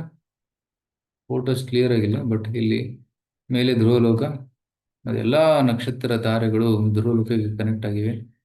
ಸೊ ಈ 28 ನಕ್ಷತ್ರಗಳು ಮತ್ತೆ ಮುಖ್ಯ ಗ್ರಹಗಳನ್ನ ನಾವು ನೋಡಿದ್ರೆ ಅದು ಒಂದು ಇನ್ವರ್ಟೆಡ್ ಡಾಲ್ಫಿನ್ ತರ ಕಾಣಿಸ್ತದೆ. ಇಲ್ಲಿ ಕಾಣಿಸ್ತಿದೆ ಡಾಲ್ಫಿನ್. ನೆಕ್ಸ್ಟ್ ಫೋಟೋದಲ್ಲಿ ಇಲ್ಲಿ ಯೋಗಿ ನೋಡಿ, ಉತ್ತರ ದಿಕ್ಕಿನಲ್ಲಿ ಅದರ ಟೇಲ್ ಪೋರ್ಷನ್, ಅದು ಎಲ್ಲ ನಕ್ಷತ್ರಗಳು ಡಾಲ್ಫಿನ್ನ ದೇಹದಲ್ಲಿರುವ ಹಾಗೆ ಕಾಣಿಸ್ತದೆ, ಊಹೆ ಮಾಡ್ತಾನೆ. ಸೊ ಇದರ ಮೇಲೆ ಧ್ಯಾನ ಮಾಡ್ತಾನೆ. ಇದು ಕೂಡ ಭಗವಂತನ, ವಿಷ್ಣುವಿನ ಒಂದು ವಿರಾಟ್ ರೂಪ ಅಂತ ಹೇಳಲಾಗಿದೆ. ಸೊ ಇಲ್ಲಿ ಕೊಟ್ಟಿದ್ದಾರೆ ನೋಡಿ, ಹಿಂಭಾಗದಲ್ಲಿ ಧ್ರುವ, ಮುಂಭಾಗದಲ್ಲಿ ಬ್ರಹ್ಮ, ಯಜ್ಞ, ನಾರಾಯಣ ಮತ್ತೆ ಧರ್ಮ ದೇವತೆಗಳಲ್ಲಿದ್ದಾರೆ. ನಂತರ 2 ಅಶ್ವಿನಿ ಕುಮಾರರು, ಮಿತ್ರ, ವರುಣ ಇತ್ಯಾದಿ ದೇವತೆಗಳೆಲ್ಲ ದೇಹದಲ್ಲಿದ್ದಾರೆ. ಮತ್ತೆ 28 ನಕ್ಷತ್ರಗಳು ಕೂಡ ಈ ದೇಹದ ಒಳಗಡೆ ನಾವು ಇರುವ ಹಾಗೆ ಕಾಣಬಹುದು. That imagination is possible. Okay, ಇಲ್ಲಿ ನೋಡಿ, ಈ ಶಿಶುಮಾರ ರೂಪದ ಶಿರವು ಕೆಳಮುಖವಾಗಿದೆ, ಇದರ ದೇಹವು ಸುರುಳಿ ಸುತ್ತಿದೆ. ಇಟ್ ಇಸ್ ಲೈಕ್ ಬೆಂಟ್, ಸುತ್ತಿದೆ ನೋಡಿ, ಸ್ವಲ್ಪ ಬೆಂಟ್ ಆಗಿದೆ. ಸೊ ಮತ್ತೆ ಇದು ಇನ್ವರ್ಟೆಡ್. ರೈಟ್, ಮೇಲೆ ಭಾಗದಲ್ಲಿ ಟೇಲ್ ಇದೆ, ಕೆಳಗಡೆ ಭಾಗದಲ್ಲಿ ತಲೆ ಇದೆ. It's inverted like this. ಈಗ ಆಕ್ಚುಲಿ ಇದು ಇನ್ವರ್ಟೆಡ್. ಯೋಗಿಗಳು ನೋಡಿದಾಗ ಈಗ ಹಾರಿಜಾಂಟಲ್ ತರ ಕಾಣಬಹುದು, ಬಟ್ ಅದು ಆಕ್ಚುಲಿ ಏನಿದೆ, ಯೂನಿವರ್ಸಲ್ ನೋಡಿದಾಗ, ಬ್ರಹ್ಮಾಂಡದಲ್ಲಿ ನೋಡಿದಾಗ ಅದು ಇನ್ವರ್ಟೆಡ್ ಆಗಿದೆ. It's looking downwards, bent towards the right direction. ಬಲಭಾಗಕ್ಕೆ ಸ್ವಲ್ಪ ಬೆಂಡ್ ಆಗಿದೆ. ಬಾಲದ ತುದಿ ಧ್ರುವಗ್ರಹ, ಬಾಲದ ನಡುವಿನ ಭಾಗ ಪ್ರಜಾಪತಿ, ಅಗ್ನಿ, ಇಂದ್ರ ಮತ್ತು ಧರ್ಮ, ಅಧಿದೇವತೆಗಳ ಗ್ರಹ. ಈ ಎಲ್ಲ ದೇವತೆಗಳ ಗ್ರಹಗಳಿವೆ.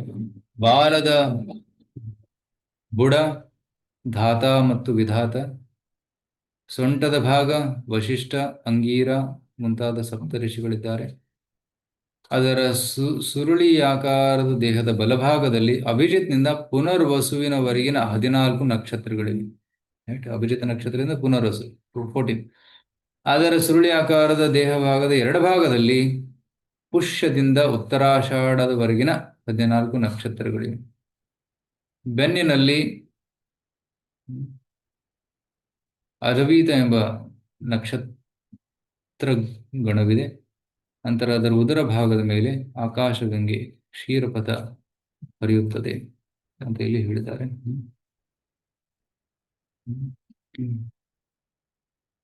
ಇದು 5ನೇ ಶ್ಲೋಕದ ಅನುವಾದ.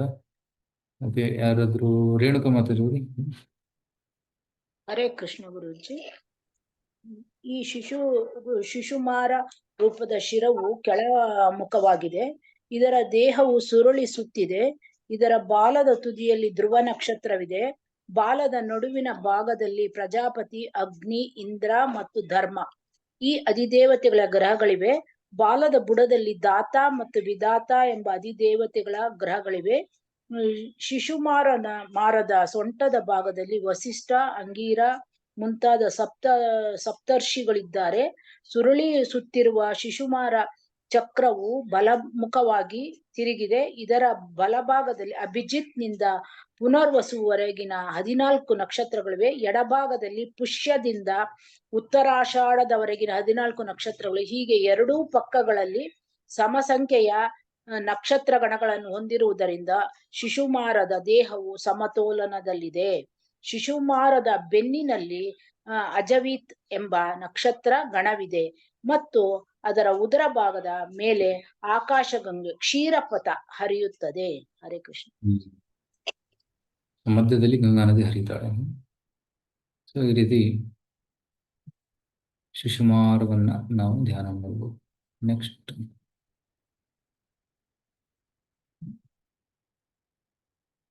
28 ನಕ್ಷತ್ರ ಪುಂಜಗಳು ಹಂದಿ ಮೀನಿನ ದೇಹದ ಎರಡೂ ಬದಿಗಳಲ್ಲಿವೆ.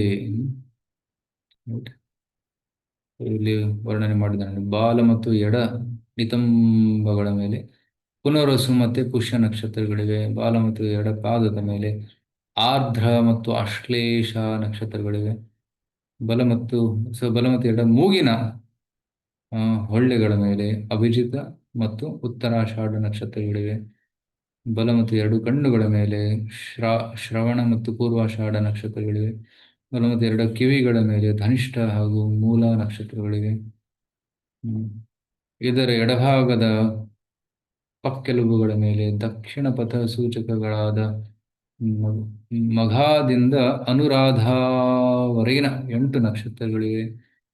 ಇದರ ಬಲಭಾಗದಲ್ಲಿ ಪಕ್ಕೆಲುಬುಗಳ ಮೇಲೆ ಉತ್ತರ ಪಥ ಸೂಚಕಗಳಾದ ಮಾರ್ಗಶೀರ್ಷದಿಂದ ಪೂರ್ವ ಭದ್ರದವರೆಗಿನ 8 ನಕ್ಷತ್ರಗಳಿವೆ.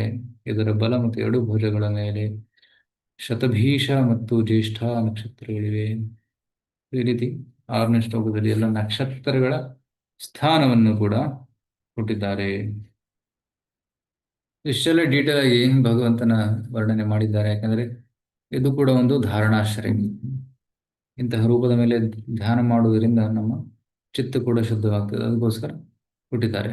ಅಫ್ಕೋರ್ಸ್ ಯಾರಾದರೂ ನೇರವಾಗಿ ಭಗವಂತನ ಶ್ಯಾಮಸುಂದರ ರೂಪ ಅಥವಾ ವಿಷ್ಣುವಿನ ರೂಪದ ಮೇಲೆ ಧ್ಯಾನ ಮಾಡುವವರಿಗೆ ಇದೆಲ್ಲ ಅವಶ್ಯಕತೆ ಇಲ್ಲ.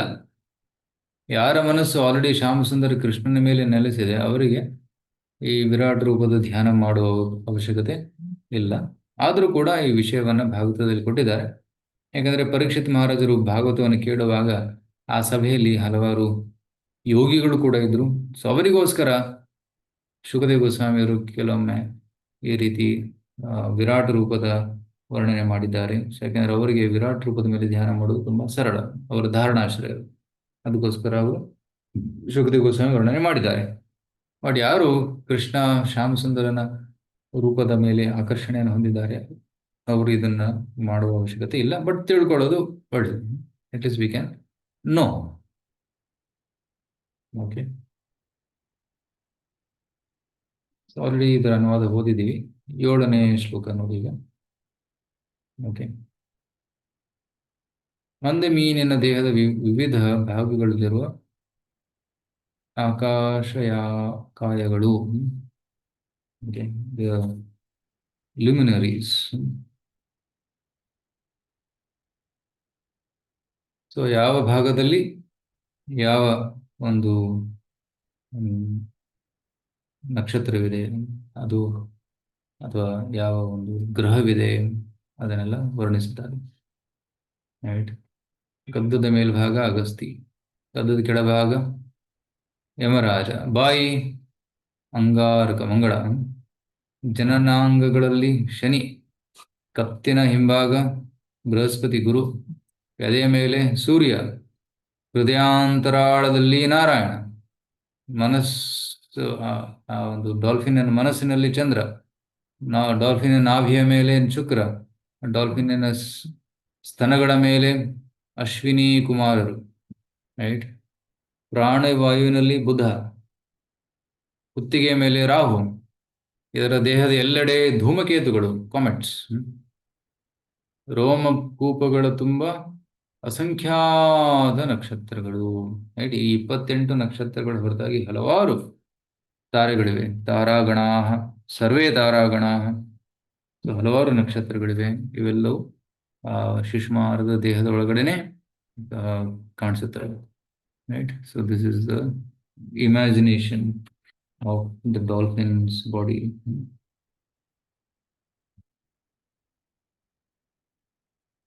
ಅದು 7ನೇ ಶ್ಲೋಕ. ಈ 8ನೇ ಶ್ಲೋಕದಲ್ಲಿ ನೋಡಿ, 8ನೇ ಶ್ಲೋಕದಲ್ಲಿ ಈ ಶಿಶುಮಾರನಿಗೆ ಯಾವ ಮಂತ್ರವನ್ನು ಹೇಳಿ ಪ್ರಾರ್ಥನೆ ಮಾಡಬೇಕು ಅನ್ನೋದನ್ನು ಇಲ್ಲಿ ಕೊಟ್ಟಿದ್ದಾರೆ.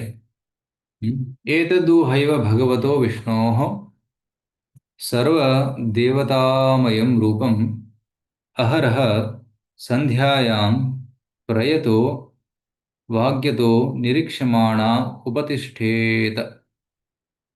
ಸೊ ಭಗವಂತನ ವಿಷ್ಣುವಿನ ಸರ್ವ ದೇವತಾಮಯಂ ರೂಪ, ಎಲ್ಲ ದೇವತೆಗಳು ಇರುವಂತಹ ಈ ಒಂದು ರೂಪ, ಶಿಶುಮಾರ ರೂಪದಲ್ಲಿ ಅಹರಹ ದಿನ ಮತ್ತು ರಾತ್ರಿ ಮತ್ತೆ 3 ಸಂಧ್ಯೆಗಳಲ್ಲಿ ನಾವು ಧ್ಯಾನ ಮಾಡಬೇಕು. ನಿರೀಕ್ಷಮಾಣ ಉಪತಿಷ್ಠೇತ. ಸೊ ಇದನ್ನ ನೋಡಿ ಇದರ ಮೇಲೆ ಧ್ಯಾನವನ್ನು ಮಾಡಬೇಕು 3 ಸಂಧ್ಯೆಯಲ್ಲಿ ಅಂತ ಹೇಳಿದ್ದಾರೆ. ಧ್ಯಾನ ಮಾಡುತ್ತಾ ನಾವು ಮಂತ್ರವನ್ನು ಹೇಳಬೇಕು. ಅದೇನು? ನಮೋ ಜ್ಯೋತಿರ್ಲೋಕಾಯ ಕಾಲಾಯನಾಯ ಅನಿಮಿಷಾಂಪತೆ ಮಹಾಪುರುಷಾಯ ಧೀಮಹಿ ಇತಿ ಅಂತ ಹೇಳಬೇಕು. ನಮೋ ಜ್ಯೋತಿರ್ಲೋಕಾಯ, ಎಲ್ಲ ಜ್ಯೋತಿ ಅಂದರೆ ನಕ್ಷತ್ರಗಳ ತಾರೆಗಳ ಒಂದು ಆಶ್ರಯ, ಜ್ಯೋತಿರ್ಲೋಕಾಯ. ಕಾಲಾಯನಾಯ, ಕಾಲಶಕ್ತಿ, ಸಮಯ, ಸೊ ಭಗವಂತನೇ ಸಮಯ. ಮತ್ತೆ ಅನಿಮಿಷಾಂಪತೆಯೇ, ಎಲ್ಲ ದೇವತೆಗಳ ಪತಿ. ಮಹಾಪುರುಷಾಯ, ಆದಿಪುರುಷ, ಮಹಾಪುರುಷ. ಅವಿಧೀಮಹಿ, ಧ್ಯಾನ ಮಾಡೋಣ. ಈ ರೀತಿ ಮಂತ್ರವನ್ನು ಹೇಳಬೇಕಂತ ಹೇಳ್ತಾರೆ. ಶುದ್ಧ ಭಾಗದಲ್ಲಿ ಕೊಟ್ಟುವಂತ ಇದು ಮಂತ್ರ ಇದು. ಈ ಶಿಶುಮಾರ ರೂಪ ಕೂಡ ಭಗವಂತನ ಒಂದು ಊಹಾತ್ಮಕವಾದಂತಹ ರೂಪ. ಸೊ ಯೋಗಿಗಳಿಗೆ ಇದು ಉತ್ತಮವಾದ ಧಾರಣಾಶ್ರಯ. ಓಕೆ, ಯಾರಾದ್ರೂ ಹೋಗ್ತೀರಾ? ಭಾನು ಮಾತಾಜಿ ಓದಿ, ಭಾನುಕುಮಾರಿ. ಹರೇ ಕೃಷ್ಣ ಪ್ರಭುಜಿ, ದಂಡೋಸ್ ದಂಡ. ಸರಿ. ನನ್ನ ಪ್ರಿಯ ರಾಜನೇ, ಹೀಗೆ ವರ್ಣಿಸಲಾದ ಶಿಶುಮಾರ ದೇಹವನ್ನು ದೇವೋತ್ತಮ ಪರಮ ಪುರುಷನಾದ ಶ್ರೀ ವಿಷ್ಣುವಿನ ಭವ್ಯ ರೂಪವೆಂದು ಪರಿಗಣಿಸಬೇಕು. ಪ್ರತಿದಿನ ಬೆಳಗ್ಗೆ, ಮಧ್ಯಾಹ್ನ ಮತ್ತು ಸಂಜೆ ಪ್ರತಿಯೊಬ್ಬನು ಭಗವಂತನನ್ನು ಶಿಶುಮಾರ ಚಕ್ರವೆಂದು ಮೌನವಾಗಿ ಪರಿಭಾವಿಸಿ ಈ ಮಂತ್ರದೊಂದಿಗೆ ಆತನನ್ನು ಪೂಜಿಸಬೇಕು. ಕಾಲರೂಪನಾದ ಹೇ ಪ್ರಭುವೆ, ವಿವಿಧ ಪಥಗಳಲ್ಲಿ ಸಂಚರಿಸುತ್ತಿರುವ ಗ್ರಹಗಳ ಆವಾಸ ಸ್ಥಾನವೇ, ಎಲ್ಲ ಅಧಿದೇವತೆಗಳ ದೇವನೇ, ಪರಮ ಪುರುಷನೇ, ನಾನು ನಿನಗೆ ಗೌರವದಿಂದ ನಮಸ್ಕರಿಸುತ್ತೇನೆ ಮತ್ತು ನಿನ್ನನ್ನು ಧ್ಯಾನಿಸುತ್ತೇನೆ. Thank you Prabhuji. Hare Krishna. So ನಂತರ 9ನೇ ಶ್ಲೋಕದಲ್ಲಿ ಒಂದು ಶ್ಲೋಕ, ಈ ಶ್ಲೋಕನ ಹಾಡಬಹುದು ನಾವು.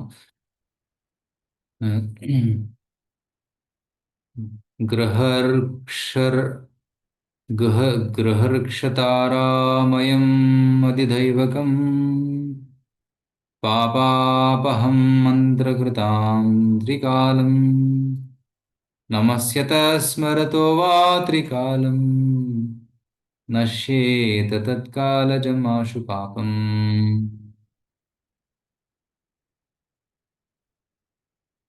ಯಾರು ಓದಿಲ್ಲ ಇನ್ನು? ಓದಿದೆ ಇರೋರು ಯಾರು ಇದ್ದಾರೆ? Any new duty want to read? ಓದ್ಲ ಪ್ರಭುಜಿ. ನಾವಿರೋದು ನಮ್ದು. ಶಿಶುಮಾರ ಚಕ್ರ ರೂಪದಲ್ಲಿರುವ ಪರಮಪ್ರಭುವಾದ ವಿಷ್ಣುವಿನ ದೇಹವು ಎಲ್ಲ ಅಧಿದೇವತೆಗಳ ಸಕಲ ಗ್ರಹ ತಾರೆಗಳ ಆಶ್ರಯಧಾಮವಾಗಿದೆ. ಈ ಮಂತ್ರವನ್ನು ಪಠಿಸಿ ಪರಮ ಪುರುಷನನ್ನು ದಿನಕ್ಕೆ 3 ಬಾರಿ ಪ್ರಾತಃ ಕಾಲ, ಮಧ್ಯಾಹ್ನ ಮತ್ತು ಸಂಜೆ ಪೂಜಿಸುವ ಪ್ರತಿಯೊಬ್ಬನೂ ತನ್ನೆಲ್ಲ ಪಾಪಕರ್ಮಗಳ ದುಷ್ಫಲಗಳಿಂದ ನಿಸ್ಸಂದೇಹವಾಗಿ ಮುಕ್ತನಾಗುತ್ತಾನೆ. ಶಿಶುಮಾರ ರೂಪವನ್ನು ದಿನಕ್ಕೆ 3 ಬಾರಿ ಕೇವಲ ಮನದಲ್ಲಿ ಸ್ಮರಿಸಿ ಭಕ್ತಿಯಿಂದ ಯಾರು ನಮಸ್ಕರಿಸುವನೋ ಆತನ ಇತ್ತೀಚಿನ ಪಾಪಕರ್ಮಗಳೆಲ್ಲವೂ ನಾಶ ಹೊಂದುತ್ತವೆ. ಹರೇ ಕೃಷ್ಣ ಪ್ರಭುಜಿ, ಧನ್ಯವಾದಗಳು. ಹರೇ ಕೃಷ್ಣ. ಗೃಹ ರಕ್ಷತಾರಾಮಯಂ, ಈ ಗ್ರಹಗಳು ಮತ್ತೆ ತಾರೆಗಳಿರುವಂತಹ ಈ ರೂಪದ ಮೇಲೆ ಧ್ಯಾನ ಮಾಡಿದಾಗ ಪಾಪಗಳು ನಾಶ ಆಗ್ತವೆ ಅಂತ ಇಲ್ಲಿ ಕೊಟ್ಟಿದ್ದಾರೆ. Okay, of course this is indirect meditation. But direct meditation ಅಂದ್ರೆ ನೇರವಾಗಿ ಶ್ಯಾಮ್ ಸುಂದರ ಕೃಷ್ಣ ಅಥವಾ ವಿಷ್ಣುವಿನ ರೂಪದ ಮೇಲೆ ಧ್ಯಾನ ಮಾಡುವುದು. ಸೊ ಇಲ್ಲಿ ಆಚಾರ್ಯರು ಅಳತೆಯನ್ನು ಕೊಟ್ಟಿದ್ದಾರೆ. ರೈಟ್. ಸೊ ಸೂರ್ಯನಿಂದ ಎಷ್ಟು ಎತ್ತರದಲ್ಲಿದೆ ಧ್ರುವಲೋಕ? 3.8 ಮಿಲಿಯನ್ ಯೋಜನಾಸ್. ಅದಕ್ಕಿಂತ ಮೇಲೆ 10 ಲಕ್ಷ ಯೋಜನೆಗಳಲ್ಲಿ ಎಷ್ಟಿದೆ? ಮಹರ್ಲೋಕ. ಮಹರ್ಲೋಕದ ಮೇಲೆ 20 ಲಕ್ಷ ಯೋಜನೆಗಳು ಎಷ್ಟಿದೆ? ಅಂದರೆ 33.8 ಮಿಲಿಯನ್ ಯೋಜನಾಸ್ ಫ್ರಮ್ ಸೂರ್ಯಲೋಕ. ಅಲ್ಲಿ ಜನಲೋಕವಿದೆ. ಓಕೆ, ಮತ್ತೆ ಇಲ್ಲಿಂದ 80 ಲಕ್ಷ ಯೋಜನೆಗಳ ಮೇಲೆ ತಪೋಲೋಕವಿದೆ. ತಪೋಲೋಕಕ್ಕಿಂತ ಮೇಲೆ 120 ಮಿಲಿಯನ್ ಲಕ್ಷ ಯೋಜನೆಗಳಲ್ಲಿ ಏನಿದೆ? ಸತ್ಯಲೋಕವಿದೆ. ಅದಕ್ಕಿಂತ ಮೇಲೆ 16.2 ಲಕ್ಷ ಮೇಲೆ ಏನಿದೆ? ಅಂತರಿಕ್ಷ. ನಂತರ ವಿಶ್ವದ ಪದರು ಇದೆ, ಫಸ್ಟ್ ವಿಶ್ವದ ಪದರು. ಮತ್ತೆ ಅದಕ್ಕೂ ಮೇಲೆ ಏನಿದೆ? 7 ಪದರುಗಳಿವೆ, ವಿಶ್ವದ 7 ಪದರುಗಳು. ಅವು ಯಾವುವು? ಭೂಮಿ, ನೀರು, ಅಗ್ನಿ, ವಾಯು, ಆಕಾಶ, ಅಹಂಕಾರ ಮತ್ತು ಮಹತ್ತತ್ವ. ಪ್ರತಿಯೊಂದು ಹಿಂದಿನದಕ್ಕಿಂತ 10 ಪಟ್ಟು ಅಗಲವಾಗಿರುತ್ತದೆ. So it's very big universe. ನೋಡಿ, ಈ ಅಳತೆಗಳು ನಾವು ಭೂಮಿ ಮೇಲೆ ಎಣಿಸೋಕ್ಕಾಗಲ್ಲ, ಅಷ್ಟು ದೊಡ್ಡ ಅಳತೆಗಳಿವೆಲ್ಲ. ಸೊ ಅಷ್ಟು ಮೇಲೆ ಇದ್ದಾನೆ ಬ್ರಹ್ಮಜಿ ಸತ್ಯಲೋಕದಲ್ಲಿ. ಅದಕ್ಕೆ ಮೇಲೆ ವಿಶ್ವದ ಪದರುಗಳನ್ನು ದಾಟಿ ಹೋದಾಗ ವಿರಜಾ ನದಿ, ಬ್ರಹ್ಮಜ್ಯೋತಿ. ರೈಟ್. ವಿರಜಾ ನದಿಯನ್ನು ದಾಟಿದ್ರೆ ಬ್ರಹ್ಮಜ್ಯೋತಿಯನ್ನು ದಾಟಿದ ಮೇಲೆ ವೈಕುಂಠವನ್ನು ದಾಟಿದ ಮೇಲೆ ಅಯೋಧ್ಯೆಯನ್ನು ದಾಟಿದ ಮೇಲೆ ಗೋಲೋಕ. ಅಷ್ಟು ದೂರ ಹೋಗ್ಬೇಕು ನಾವು, ಹೇಗೆ ಸಾಧ್ಯ? ಸೊ ನಮ್ಮ ಪ್ರಯತ್ನದಿಂದ ಅಷ್ಟು ದೂರ ಹೋಗಲು ಸಾಧ್ಯವಿಲ್ಲ. ಅದಕ್ಕೆ ನಾವು ಭಗವಂತನಿಗೆ ಪ್ರಾರ್ಥನೆ ಮಾಡಬೇಕು. ಭಗವಂತ, ದಯವಿಟ್ಟು ನನ್ನನ್ನು ಎತ್ತಿ ನಿಮ್ಮ ಪಾದದ ಸೇವೆಯಲ್ಲಿ ತೊಡಗಿಸು. ಹರೇ ಕೃಷ್ಣ ಮಂತ್ರವನ್ನು ಹೇಳಿ ಭಗವಂತನಿಗೆ ಪ್ರಾರ್ಥಿಸಬೇಕು ನಾವು daily. Hare Krishna Krishna Krishna Hare Hare, Hare Ram Ram Ram Hare. Daily chanting and prayers will help us to go back to God very quickly. Okay, so ತುಂಬಾ ದೂರ ಇದೆ ನಮ್ಮ ಪ್ರಯಾಣ, ತುಂಬಾ ದೂರ ಇದೆ, ಕಷ್ಟ ಅಂತ ಅನ್ಸ್ಬೋದು, ಆದರೆ ಅಸಾಧ್ಯವಲ್ಲ. ಭಗವಂತನ ಕೃಪೆಯಿಂದ ನಾವು ಅತಿ ಬೇಗನೆ ಭಗವಂತನ ಹತ್ರ ಹೋಗಲು ಸಾಧ್ಯ. ಸೊ ಮುಂದಿನ ಅಧ್ಯಾಯದಲ್ಲಿ ನಾವು ಬಿಲಸ್ವರ್ಗ, ಅಂದ್ರೆ ಭೂಮಿಯ ಕೆಳಗಡೆ, ಭೂಮಂಡಲದ ಕೆಳಗಡೆ ಇರುವಂತಹ ಸ್ವರ್ಗಲೋಕಗಳು, ಅದರ ವರ್ಣನೆಯನ್ನು ನಾವು ಮುಂದಿನ ಭಾಗದಲ್ಲಿ ನೋಡೋಣ. Okay, Hare Krishna. So any questions anybody has? ಯಾವ್ದೊಂದು ಪ್ರಶ್ನೆಗಳಿದಾವೆ? ಹರೇ ಕೃಷ್ಣ ಪ್ರಭು, ಧನ್ಯವಾದ ಪ್ರಣಾಮ್ ಪ್ರಭು. ಇದು ಗ್ರಹಗಳೆಲ್ಲ ತಮ್ಮ ಕರ್ಮಾನುಸಾರವಾಗಿ ತಿರುಗುತ್ತೆ ಅಂತ ಇತ್ತಲ್ಲ ಪ್ರಭು, ಹಂಗಂದ್ರೆ ಏನ್ ಪ್ರಭು? ಕರ್ಮ ಅಂದ್ರೆ ಅವ್ರ ಕೆಲಸ ಅದೆಲ್ಲ. ಗ್ರಹಗಳನ್ನು ಅಥವಾ ಗ್ರಹಗಳಲ್ಲಿ ಇರೋರು ಗ್ರಹಗಳ ಕಾರ್ಯ, ಗ್ರಹಗಳ ಅಧಿಪತಿಗಳ ಕಾರ್ಯ. ಅವ್ರು ಸೂರ್ಯನ ಕರ್ಮ ಏನು? ಇಡೀ ಬ್ರಹ್ಮಾಂಡಕ್ಕೆ ಬೆಳಕು ಕೊಡಬೇಕು, ಮತ್ತೆ ಅದು ನಿಗದಿತವಾದ ಸಮಯದಲ್ಲಿ ಸುತ್ತುತ್ತಾ ಇರಬೇಕು. ಸೊ ಅದು ಅದರ ಕರ್ಮಾನುಸಾರ ಅದು ಮಾಡ್ತಾ ಇದೆ. ಭಗವಂತ ಕೊಟ್ಟಿದ್ದಾನೆ ಆ ಕೆಲಸ ಅವರಿಗೆ, ಅವ್ರು ಮಾಡಲೇಬೇಕು. ಮಾಡಲಿಲ್ಲ ಅಂದ್ರೆ ಭಗವಂತನಿಗೆ ನಿರಾಶೆ ಆಗ್ತದೆ, he becomes upset. ಸೊ ಮದ್ಭಯಾದ್ ವಾತಿ ವಾತೋಯಂ ಸೂರ್ಯಸ್ತಪತಿ ಮದ್ಭಯಾತ್ ವರ್ಷತೀಂದ್ರೋ ದಹತಿ ಅಗ್ನಿ ಮೃತ್ಯುಶ್ಚರಿತಿ ಮದ್ಭಯಾತ್. ಎಲ್ಲ ದೇವತೆಗಳು ಭಗವಂತನ ಭಯದಿಂದ ಅವೆಲ್ಲರೂ ಕೆಲಸ ಮಾಡ್ತಾ ಇದ್ದಾರೆ. ಭಯ ಅಂದ್ರೆ ಪ್ಲೀಸ್. ಎಸ್ ಮದುವೆ. ಶನಿ ಗ್ರಹ ಅಂದ್ರೆ ಶನಿ ಅಧಿಪತಿ ಆ ತರನ ಪ್ರಭು? ಹೌದು, ಎಲ್ಲಾ ಗ್ರಹಕ್ಕೆ ಅಧಿಪತಿಗಳಿದ್ದಾರೆ. ಭೂಮಿಗೆ ಭೂದೇವಿ ಭೂದೇವಿ ಅವ್ರ ಕರ್ಮ ಇಲ್ಲ ಅಲ್ವಾ ಪ್ರಭು? ಅವರ ಕರ್ಮ ಅಂದ್ರೆ ಎರಡು ಮೀನಿಂಗ್ ಬರ್ತದೆ. ಕರ್ಮ ಅಂದ್ರೆ ನಾವು ಮಾಡಿದ ಪುಣ್ಯ ಪಾಪ ಕರ್ಮ. ಇನ್ನೊಂದು ಕರ್ಮ ಅಂತಂದ್ರೆ ಕೆಲಸ, ಕಾರ್ಯ, ಸೇವೆ. ಓಕೆ, ಸರಿ ಪ್ರಭು, ಅರ್ಥ ಆಯ್ತು. Thank you Prabhu. Okay. So ಭೂಮಿ ದೇವಿಯ ಕರ್ತವ್ಯ ಏನು? ಎಲ್ಲ ಜೀವರಾಶಿಗಳಿಗೆ ಪೋಷಣೆಯನ್ನು ಕೊಡುವುದು, ಅವರಿಗೆ ದೇಹವನ್ನು ಕೊಡುವುದು, ಅವಶ್ಯಕತೆಗಳನ್ನು ಪೂರೈಸುವುದು, ದಟ್ಸ್ ಕರ್ತವ್ಯ. ಪ್ರಭು ಆಮೇಲೆ ಭಗವದ್ಗೀತೆಯಲ್ಲಿ ದೇವರು ಇದು ಗ್ರಹಗಳಲ್ಲಿ ಎಂಟರ್ ಆಗಿರೋದ್ರಿಂದ ಅವು ತಮ್ಮ ಸ್ಥಾನದಲ್ಲಿದೆ ಅಂತ ಇರೋದಲ್ವಾ ಪ್ರಭು? 15ನೇ ಗಾಮ ವಿಶ್ವ ಭೂತಾನಿ 15ನೇ ಅಧ್ಯಾಯ. ಇಲ್ಲಿ ವಾಯು ಒತ್ತಡ ಅಂತ ಕೊಟ್ಟಿದಾರಲ್ವಾ ಪ್ರಭು? ಅದು ಭಗವಂತ, ಅದು ಸಿಸ್ಟಮ್ ಮಾಡಿರೋದು ಯಾರು? ಭಗವಂತನೇ ಮಾಡಿರೋದು. Ultimately lord is only lifting. Okay. ಅಥವಾ ಅನಂತ ಶೇಷ? ಇಲ್ಲ, ಅನಂತಶೇಷ ಈ ಭೂಮಂಡಲವನ್ನು ಎತ್ತಿಡಿದಿದ್ದಾನೆ. ಅನಂತಶೇಷನ ಮೇಲೆ ಈ ಗ್ರಹಗಳು ನಿಂತಿಲ್ಲ. ಅನಂತಶೇಷ ಮೇಲೆ ಭೂಮಂಡಲ ನಿಂತಿದೆ. ಅದು ಭೂಮಂಡಲದ ಮೇಲೆ ಮೇರು ಪರ್ವತ ಇದೆ. ಮತ್ತೆ ಮೇಲಿನ ಲೋಕಗಳಿಗೆ ಭೂಮಂಡಲಕ್ಕೆ ಕನೆಕ್ಷನ್ ಇಲ್ಲ, ಫಿಸಿಕಲ್ ಕನೆಕ್ಷನ್ ಇಲ್ಲ. ಆಕಾಶದಲ್ಲಿ ತೇಲ್ತಾ ಇದ್ದಾವೆ. ಅರ್ಥ ಮಾಡ್ಕೊಳ್ಳೋದೇ ಕಷ್ಟ ಆಗ್ತಾ ಇದೆ. ಹಾ, ಕಷ್ಟ ಆಗ್ತದೆ, ಸ್ವಲ್ಪ ಸಾಧನೆ ಮಾಡಬೇಕು. ಇಲ್ಲಿ ನೋಡ್ತಾ ಇದ್ರಲ್ಲಿ ಇಲ್ಲಿ ಫೋಟೋದಲ್ಲಿ ಕೆಳಗಡೆ ಅನಂತಶೇಷ ಇದ್ದಾನೆ. ಅನಂತಶೇಷನ ಮೇಲೆ ಹಲವಾರು ಲೋಕಗಳಿವೆ. ಈ ಲೋಕಗಳ ಮೇಲೆ ಮೇರು ಪರ್ವತದ ಮೇಲೆ ಸ್ವರ್ಗಲೋಕ. ಕನೆಕ್ಷನ್ ಇಲ್ಲ ಇಲ್ಲಿ. ಎಲ್ಲೋ ಮೇಲೆ ತೇಲ್ತಾ ಇದ್ದಾವೆ, ಆಕಾಶದಲ್ಲಿ ತೇಲ್ತಾ ಇದ್ದಾವೆ. They are all floating in the sky. ಅದನ್ನೆಲ್ಲ ಎತ್ತಿಡಿದವರು ಭಗವಂತನೇ. Thank you Prabhu. ಫೋಟೋ ಹಾಕಿ ಪ್ರಭು, ಒಂದು ಸ್ಕ್ರೀನ್ ಶಾಟ್ ತಗೊಳ್ತೀನಿ. ಹಾ, ಇನ್ನೊಂದು ಉತ್ತಮವಾದ ಫೋಟೋ ಇತ್ತು ಪ್ರೀವಿಯಸ್ ಇದರಲ್ಲಿ, ಅದನ್ನ ಹುಡುಕ್ತೇನೆ ಒಂದು ನಿಮಿಷ.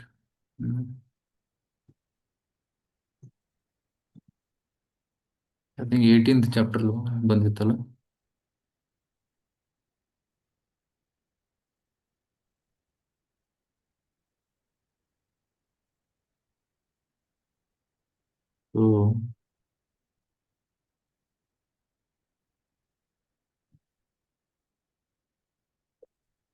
ಅದೊಂದು ಒಳ್ಳೆ ಫೋಟೋ ಇದೆ. ಎಲ್ಲ ಕ್ಲಿಯರ್ ಆಗ್ತದೆ, ಎಲ್ಲಿ ಯಾವ್ದು ಎಷ್ಟು ಎತ್ತರದಲ್ಲಿದೆ.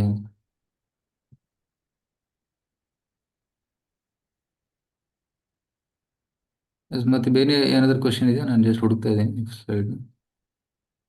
ಅಷ್ಟೇ ಪ್ರಭು, ಇನ್ನೆಲ್ಲ ಕ್ಲಿಯರ್ ಆಯ್ತು.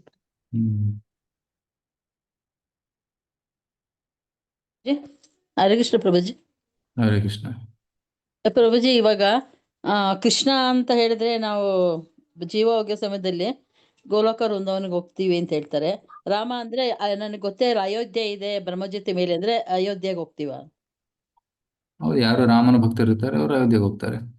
ಅಯೋಧ್ಯೆಗೆ ಹೋಗ್ತಾರೆ. ರಾಮ ಅಂದ್ರೆ ಇವನ್, ರಾಮ ಅಂದ್ರೆ ರಾಧಿಕಾ ರಮಣ ಕೃಷ್ಣನೇ ಆಗ್ತಾನೆ ಕೆಲವೊಮ್ಮೆ. ಯಾವ ಭಾವನೆ. ರಾಮ ಕೃಷ್ಣ ಏನ್ ಬೇಕಾದ್ರೆ ಹೇಳ್ಬೋದು. ರಾಮ ಅಂದ್ರೆ ಬಲರಾಮನು ಆಗ್ತಾನೆ. ನೀವು ಮನಸ್ಸಲ್ಲಿ ಯಾರನ್ನ ನೆನೆಸ್ತಾ ಇದ್ದೀರಾ ಆ ಮಂತ್ರ ಹೇಳುವಾಗ, ಅದು ಮುಖ್ಯ. ರೈಟ್. ಮಂತ್ರ ಹೇಳುವಾಗ ರಾಮನನ್ನ ನೆನೆಸಿದ್ರೆ ಆ ಲೋಕಕ್ಕೆ ಹೋಗ್ತೀರಾ. ಸರಿ.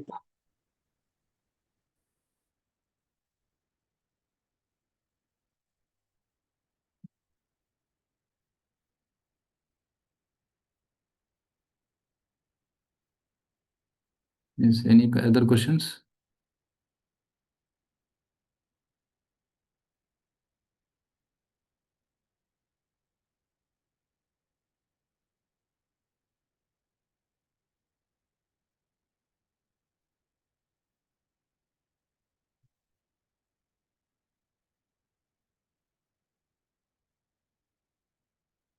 ಓಕೆ, ಇದು ಸ್ಲೈಡ್ ನೋಡಿ, ಇಲ್ಲಿ ಕ್ಲಿಯರ್ ಆಗುತ್ತೆ ಅದು. ನೋಡ್ತಾ ಇದ್ರೆ ಇಲ್ಲಿ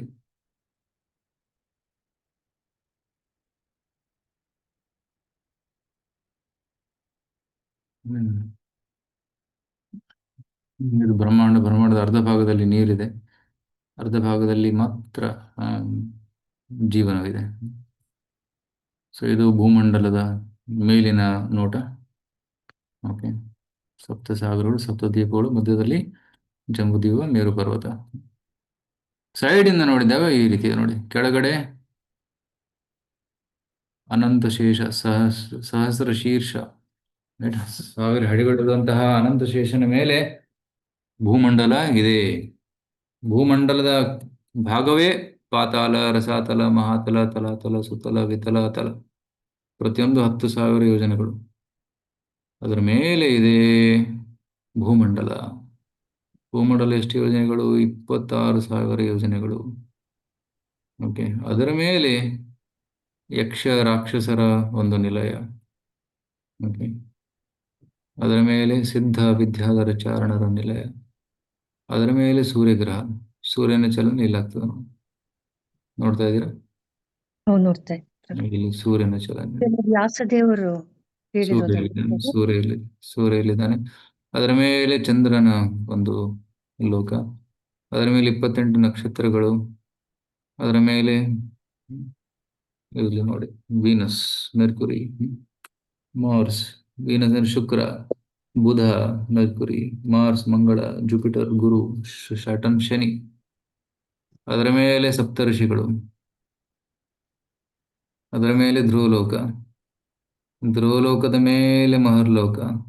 ರೈಟ್, 2 ಮಿಲಿಯನ್ ಯೋಜನಸ್.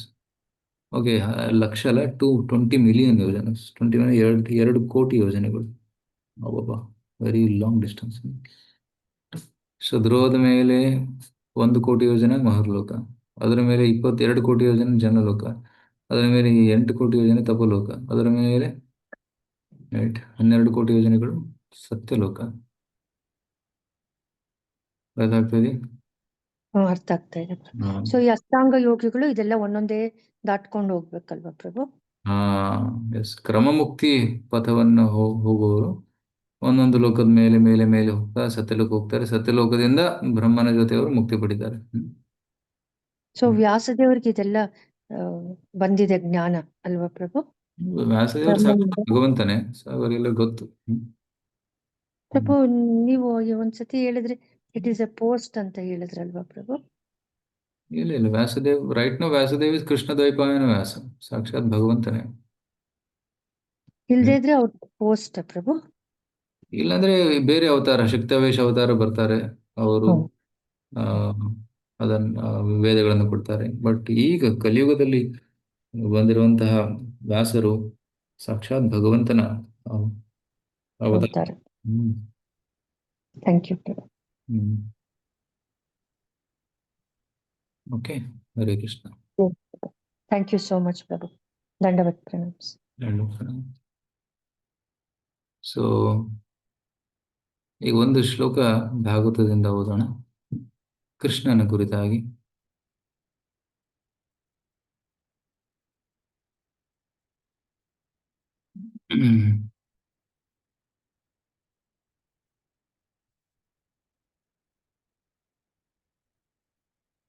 ಕೃಷ್ಣನ ಸೌಂದರ್ಯದ ವರ್ಣನೆ ಈ ಶ್ಲೋಕದಲ್ಲಿ ಕೊಟ್ಟಿದ್ದಾರೆ.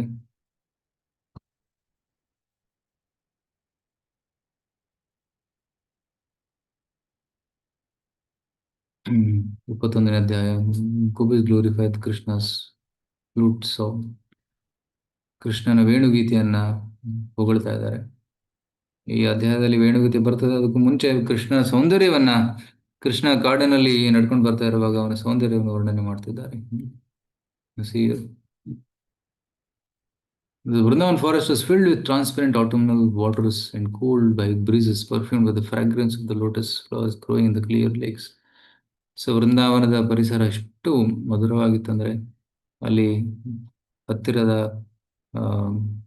ಕೆರೆಗಳಲ್ಲಿ ಕಮಲ ಬೆಳೀತಾ ಇತ್ತು. ಅಲ್ಲಿ ಗಾಳಿ ಬೀಸಿದಾಗ ಆ ಒಂದು ಸುಗಂಧವನ್ನ ತಗೊಂಡು ಗಾಳಿ ಬರ್ತಾ ಇತ್ತು. ಅಂಡ್ ಇಡೀ ಪರಿಸರ ಫುಲ್ ಫ್ರಾಗ್ರೆಂಟ್, ತುಂಬಾ ಭವ್ಯವಾಗಿ ಕಾಣಿಸ್ತಾ ಇತ್ತು. ಸೊ ಭಗವಂತ ಹಸುಗಳು ಮತ್ತೆ ತನ್ನ ಸ್ನೇಹಿತರ ಜೊತೆ, ಗೋಪುಪಾಲಕರ ಜೊತೆ ಕಾಡಿಗೆ ಪ್ರವೇಶ ಮಾಡ್ತಾನೆ. ಸೊ ಅಲ್ಲಿಯ ಕೆರೆಗಳು, ನದಿಗಳು, ಪರ್ವತಗಳು ಎಲ್ಲವೂ ಅಲ್ಲೆಲ್ಲ ಮದಮತ್ತವಾದಂತಹ ಬೀಸ್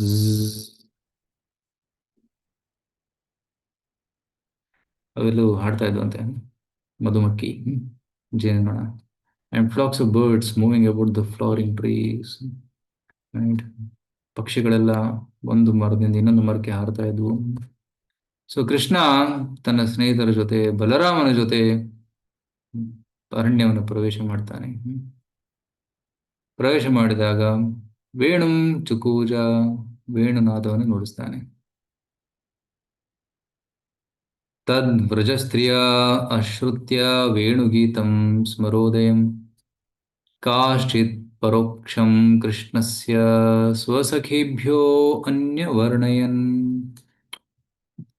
When the young ladies in the covered village of Braja heard the song of Krishna's lord, which aroused the influence of Cupid, some of them privately began describing Krishna's qualities to their intimate friends. So ವೇಣುನಾದವನ್ನ ಕೇಳಿದ ತಕ್ಷಣ ಗೋಪಿಗೆಯರು ತಮ್ಮ ಸ್ನೇಹಿತೆಯರಿಗೆ ಕೃಷ್ಣನ ಗುಣವನ್ನ ವರ್ಣಿಸಲು start ಮಾಡ್ತಾರೆ. ತದ್ವರ್ಣಯಿತುಂ ಆರಬ್ಧಾಃ ಸ್ಮರಂತ್ಯಃ ಕೃಷ್ಣಚೇಷ್ಟಿತಂ ನಾಶಕನ್ ಸ್ಮರ ವೇಗೇನ ವಿಕ್ಷಿಪ್ತ ಮನಸೋ ನೃಪ. The covered girls began to speak about Krishna, but when they remembered his activities, O king, the power of Cupid disturbed their minds, and thus they could not speak. So ಭಗವಂತನ ಲೀಲೆಗಳನ್ನ, ಗುಣಗಳನ್ನ ಚಿಂತನೆ ಮಾಡುವಾಗ ಕೃಷ್ಣನ ಪ್ರತಿ ಪ್ರೇಮ ಅವ್ರು ನಿಲ್ಸಕ್ಕಾಗ್ಲಿಲ್ಲ, ತಡೆಗಟ್ಟಕ್ಕಾಗ್ಲಿಲ್ಲ. So ಅವರು ಮಾತಾಡಕ್ಕಾಗ್ಲಿಲ್ಲ, ಅವರಲ್ಲಿ ನೆಲೆಸಿಬಿಟ್ರು.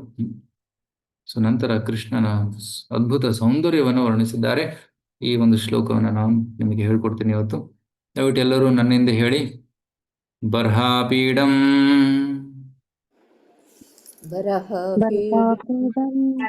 ನಟವರವಪು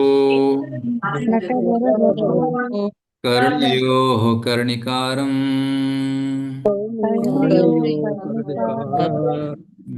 ಬರ್ಹಾಪೀಡಂ. ಬರ್ಹಾಪೀಡಂ ಅಂದ್ರೆ, ಬರ್ಹ ಅಂದ್ರೆ ನವಿಲಿನ ಗರೆ. ಸೊ ನವಿಲಿನ ಗರೆಯನ್ನ ತಲೆ ಮೇಲೆ ಇಟ್ಕೊಂಡಿದ್ದಾನೆ. ನಟವರ ವಪು, ಕೃಷ್ಣ ಹೇಗೆ ಕಾಣಿಸ್ತಾ ಇದ್ದಾನೆ? ನಟ ಅಂದ್ರೆ ಆರ್ಟಿಸ್ಟ್. ಈಗ ಒಂದು ಡ್ರಾಮಾ ನಡೆಯುವಾಗ ಒಳ್ಳೆ ಆರ್ಟಿಸ್ಟು ಚೆನ್ನಾಗಿ ಅಲಂಕಾರ ಮಾಡ್ಕೊಂಡು ಬರ್ತಾನೆ. ನಟವರ ಅಂದ್ರೆ best among all the artist. Krishna ಅಷ್ಟು ಸುಂದರವಾಗಿ ಕಾಣಿಸ್ತಾ ಇದ್ದ. ಕರ್ಣಯೋಃ ಕರ್ಣಿಕಾರಂ, ತನ್ನ ಕಿವಿಯ ಮೇಲೆ ಕರ್ಣಿಕಾ ಅನ್ನುವ ಹೂವನ್ನು ಇಟ್ಕೊಂಡಿದ್ದ. ಓಕೆ, ಸೊ ತಲೆ ಮೇಲೆ ನವಿಲನಗೆರೆ, ಸುಂದರವಾದ ಡ್ರೆಸ್ಸಿಂಗ್, ಮತ್ತೆ ಕಿವಿಯಲ್ಲಿ ಕರ್ಣಿಕಾರಂ. ನಂತರ ಬಿಭ್ರದ್ವಾಸಃ ಕನಕ ಕಪಿಶಂ ವೈಜಯಂತೀಂ ಚ ಮಾಲಾಂ. ಬಿಭ್ರದ್ವಾಸಃ, ವಾಸ ಅಂದ್ರೆ ವಸ್ತ್ರ. ಭಗವಂತನ ಬಟ್ಟೆ ಹೇಗಿದೆ? ಬಿಭ್ರದ್, ಹೊಳಿತಾ ಇದೆ. ಹೇಗೆ ಹೊಳಿತಾ ಇದೆ? ಕನಕ ಕಪಿಶಂ, ಅದು ಚಿನ್ನದ ತರ ಹೊಳಿತಾ ಇದೆ. ಕೃಷ್ಣ ಯಾವ ರೀತಿ ಬಟ್ಟೆಯನ್ನು ಧರಿಸ್ತಾನೆ? ಪೀತಾಂಬರ, ಯಾವಾಗಲೂ ಪೀತಾಂಬರ, ಯೆಲ್ಲೋ ಡ್ರೆಸ್. ಸೊ ಕನಕ ಕಪಿಶಂ ಬಿಭ್ರದ್ವಾಸ, ಬ್ಯೂಟಿಫುಲ್ ಎಫಲ್ಜೆಂಟ್, ಮಿಂಚಿನ ತರ ಹೊಳೆಯುವಂತಹ ಒಂದು ಪೀತಾಂಬರ ವಸ್ತ್ರವನ್ನು ಧರಿಸಿದ್ದಾನೆ. ಮತ್ತೆ ಕೊರಳಲ್ಲಿ ವೈಜಯಂತಿ ಚ ಮಾಲಾಂ, ಕೊರಳಲ್ಲಿ ಹೂಮಾಲೆ, ವೈಜಯಂತಿ ಮಾಲೆಯನ್ನು ಧರಿಸಿದ್ದಾನೆ. ರಂಧ್ರಾನ್ ವೇಣೋರ್ ಅಧರ ಸುಧಯಾ ಆಪೂರ್ಯನ್ ಗೋಪವೃಂದೈರ್. ರಂಧ್ರಾನ್ ವೇಣು, ವೇಣು ಅಂದ್ರೆ ಕೊಳಲು, ರಂಧ್ರ ಅಂದ್ರೆ ಕೊಳಲಿನ ತೂತು. ಸೊ ರಂಧ್ರಾನ್ ವೇಣೂರ್ ಅಧರ ಸುಧಯಾ ಪೂರಯನ್. ಅಧರ ಅಂದ್ರೆ ತುಟಿ, ಸುಧಾ ಅಂದ್ರೆ ಅಮೃತ. ಓಕೆ, ತನ್ನ ತುಟಿಯಲ್ಲಿರುವಂತಹ ಅಮೃತವನ್ನ ವೇಣುವಿನ ಆ ಒಂದು ತೂತಿನ ಒಳಗಡೆ ತುಂಬುತ್ತಾನೆ. ಆ ಪೂರಯನ್. ಆಗ ಏನಾಗ್ತದೆ? ಸುಂದರವಾದ ಧ್ವನಿ, ಶಬ್ದ ಆ ಕೊಳಲಿನಿಂದ ಹೊರಬರುತ್ತೆ, ಎಲ್ಲರ ಕಿವಿಯಲ್ಲಿ ಪ್ರವೇಶ ಮಾಡ್ತದೆ.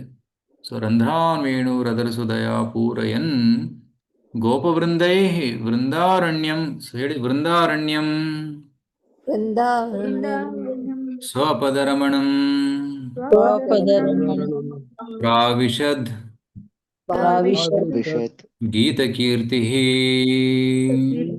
ಗೀತಕೀರ್ತಿಃ ಕೃಷ್ಣ ವೃಂದಾರಣ್ಯವನ್ನ ತನ್ನ ಗೋಪ ಬಾಲಕರ ಜೊತೆ ಗೋಪ ವೃಂದದ ಜೊತೆ ಪ್ರವೇಶ ಮಾಡಿದ. ಸ್ವಪದ ರಮಣಂ, ಸ್ವಪದ ರಮಣ ಅಂದ್ರೆ ತನ್ನ ಬರಿಗಾಲಿನ ಮೇಲೆ, ಕೃಷ್ಣ ಚಪ್ಪಲಿ ಹಾಕೊಂತ ಇರ್ಲಿಲ್ಲ, ತನ್ನ ಸ್ವಪಾದ, ತನ್ನ ಪಾದದಿಂದ ನಡ್ಕೊಂಡು ಬಂದ. ರೈಟ್, ರಮಣಂ ಪ್ರಾವಿಶದ್, ಒಳಗಡೆ ಪ್ರವೇಶ ಮಾಡಿದ. ಗೀತ ಕೀರ್ತಿ, right, covered boys sang his glories, ಗೋಪವೃಂದೈ ಗೀತ ಕೀರ್ತಿ. ಸೊ ಗೋಪವೃಂದ ತನ್ನ ಫ್ರೆಂಡ್ಸ್ ಎಲ್ಲರೂ ಕೃಷ್ಣನ ಗುಣಗಾನವನ್ನ ಮಾಡ್ತಾ ಇದ್ರು. ಈ ರೀತಿ ಅವರು ಅರಣ್ಯವನ್ನ ಪ್ರವೇಶ ಮಾಡಿದ್ದಾರೆ. ಸೊ ಈ ರೀತಿ ಕೃಷ್ಣನ ಸೌಂದರ್ಯ ಈ ಶ್ಲೋಕದಲ್ಲಿ ಕೊಟ್ಟಿದ್ದಾರೆ. ಓಕೆ, ನಾವೆಲ್ಲರೂ ಒಟ್ಟಿಗೆ ನಾನು ಒಂದು ಲೈನ್ ಹೇಳ್ತೀನಿ, ತಾವೆಲ್ಲರೂ ನನ್ನಿಂದ ಫಾಲೋ ಮಾಡಿ. ಓಕೆ. ಬರ್ಹಾಪೀಡಂ ನಟವರವಪು ಕರ್ಣಯೋ ಕರ್ಣಿಕಾರಂ ವಪು ಕರ್ಣಯೋ ಕರ್ಣಿಕಾರಂ ಬಿಭ್ರದ್ವಾಸಃ ಕನಕಕಪಿಶಂ ವೈಜಯಂತೀಂ ಚ ಮಾಲಾಂ ಬಿಭ್ರದ್ವಾಸಃ ಕನಕಕಪಿಶಂ ವೈಜಯಂತೀಂ ಚ ಮಾಲಾಂ ರಂಧ್ರಾನ್ ವೇಣೋರಧರಸುಧಯಾ ಪೂರಯನ್ ಗೋಪವೃಂದೈರ್ ನೋರಧರಸುಧಯಾ ಪುರಯನ್ ಗೋಪವೃಂದೈರ್ ವೃಂದಾರಣ್ಯಂ ಸ್ವಪದರಮಣಂ ಪ್ರಾವಿಶದ್ಗೀತಕೀರ್ತಿಃ. ವೃಂದಾರಣ್ಯಂ ಸ್ವಪದರಮಣಂ ಪ್ರಾವಿಶದ್ಗೀತಕೀರ್ತಿಃ. Very good. ಈ ರೀತಿ ಈ ಶ್ಲೋಕವನ್ನು ತಾವು ಕಂಠಸ್ಥ ಮಾಡ್ಬೋದು. ಇಟ್ಸ್ ವೆರಿ ಬ್ಯೂಟಿಫುಲ್ ಶ್ಲೋಕ. ಅಪ್ಪ ಸ್ವಲ್ಪ ಉದ್ದ ಇದೆ, ಬಟ್ ಕೃಷ್ಣನ ಸೌಂದರ್ಯದಲ್ಲಿ ಚೆನ್ನಾಗಿ ವರ್ಣನೆ ಮಾಡಿದ್ದಾರೆ. ಈ ರೀತಿ ಹಲವಾರು ಶ್ಲೋಕಗಳು ಬರುತ್ತೆ ಭಾಗವತದಲ್ಲಿ, ಕೃಷ್ಣನ ಸೌಂದರ್ಯವನ್ನ ಹೊಗಳುತ್ತಾ ಇರುವಂತಹ ಶ್ಲೋಕಗಳು. ಪ್ರಭು ಇದನ್ ಈ ವರ್ಸ್ ನೋಡಿ ಸುಖದೇವ ಗೋಸ್ವಾಮಿ ಅವರು ಹಿಂದಿರುಗಿದ್ದಲ್ವಾ ಪ್ರಭು? ಕರೆಕ್ಟ್. ಇದು ಆಮೇಲೆ ಇನ್ನೊಂದು ಸುಖದೇವ ಗೋಸ್ವಾಮಿ ಅವರು ಮನೆ ಬಿಟ್ಟು ಹೋಗಿದ್ರು, ಮನೆ ಬರಕ್ಕೆ ಇಷ್ಟ ಇರಲಿಲ್ಲ. ಅದಕ್ಕೆ ವ್ಯಾಸದೇವರು ಈ ಶ್ಲೋಕವನ್ನ ಇಬ್ಬರು ಏನು ಮರಕಡಿಯವರಿಗೆ ಹೇಳ್ಕೊಟ್ಟಿದ್ರು. ಅವರು ಕಾಡಲ್ಲಿ ಹಾಡ್ತಾ ಇದ್ರು, ಈ ಒಂದು ಶ್ಲೋಕವನ್ನು ಹಾಡ್ತಾರೆ. ಇದನ್ನ ಹಾಡಿದಾಗ ಯಾರು ಇವರು ಅಂತ ಕುತೂಹಲ ಉಂಟಾಯ್ತು, ಆಕರ್ಷಣೆ ಉಂಟಾಯ್ತು ಸುಖದೇವ ಗೋಸ್ವಾಮಿಯವರಿಗೆ. ಅವ್ರು ಕೇಳ್ತಾರೆ, ಯಾರು ಇವರು ಅಂತ. ಕೃಷ್ಣ ಇನ್ನಿಷ್ಟು ಹೇಳಿ ನನಗೆ, ನಮಗೆ ಗೊತ್ತಿಲ್ಲ, ನಿಮ್ಮ ತಂದೆಯವರಿಗೆ ಕೇಳಿ ಅಂತ ಹೇಳ್ತಾರೆ. ಸೊ ಆಗ ಸುಖದೇವ ಗೋಸ್ವಾಮಿ ಮತ್ತೆ ಮನೆಗೆ ಬರ್ತಾನೆ, ತಂದೆ ಕೇಳ್ತಾನೆ, ದಯವಿಟ್ಟು ಕೃಷ್ಣನ ಬಗ್ಗೆ ಹೇಳಿ ಅಂತ.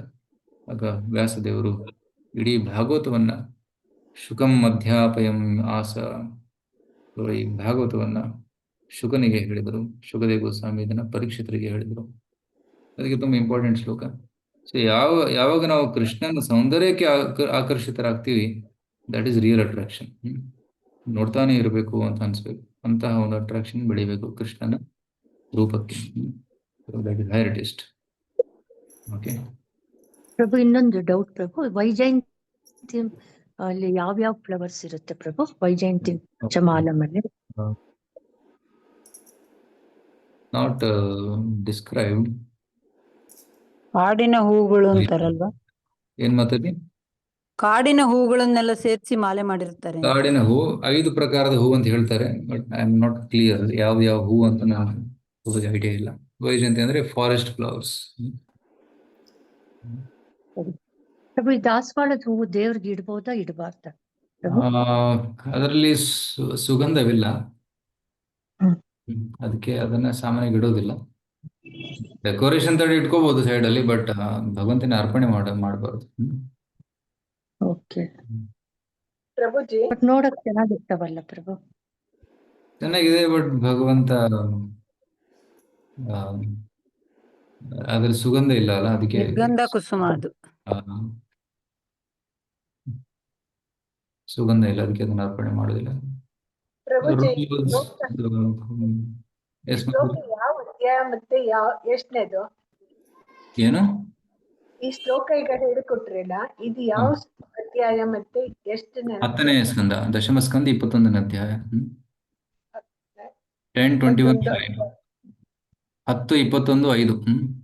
5. Thank you Prabhuji. Yes. So ನೀವು ಈ ವಾರ ಈ ಶ್ಲೋಕವನ್ನ ಪದೇ ಪದೇ ಸ್ಮರಣೆ ಮಾಡ್ತಾ ಇರಿ.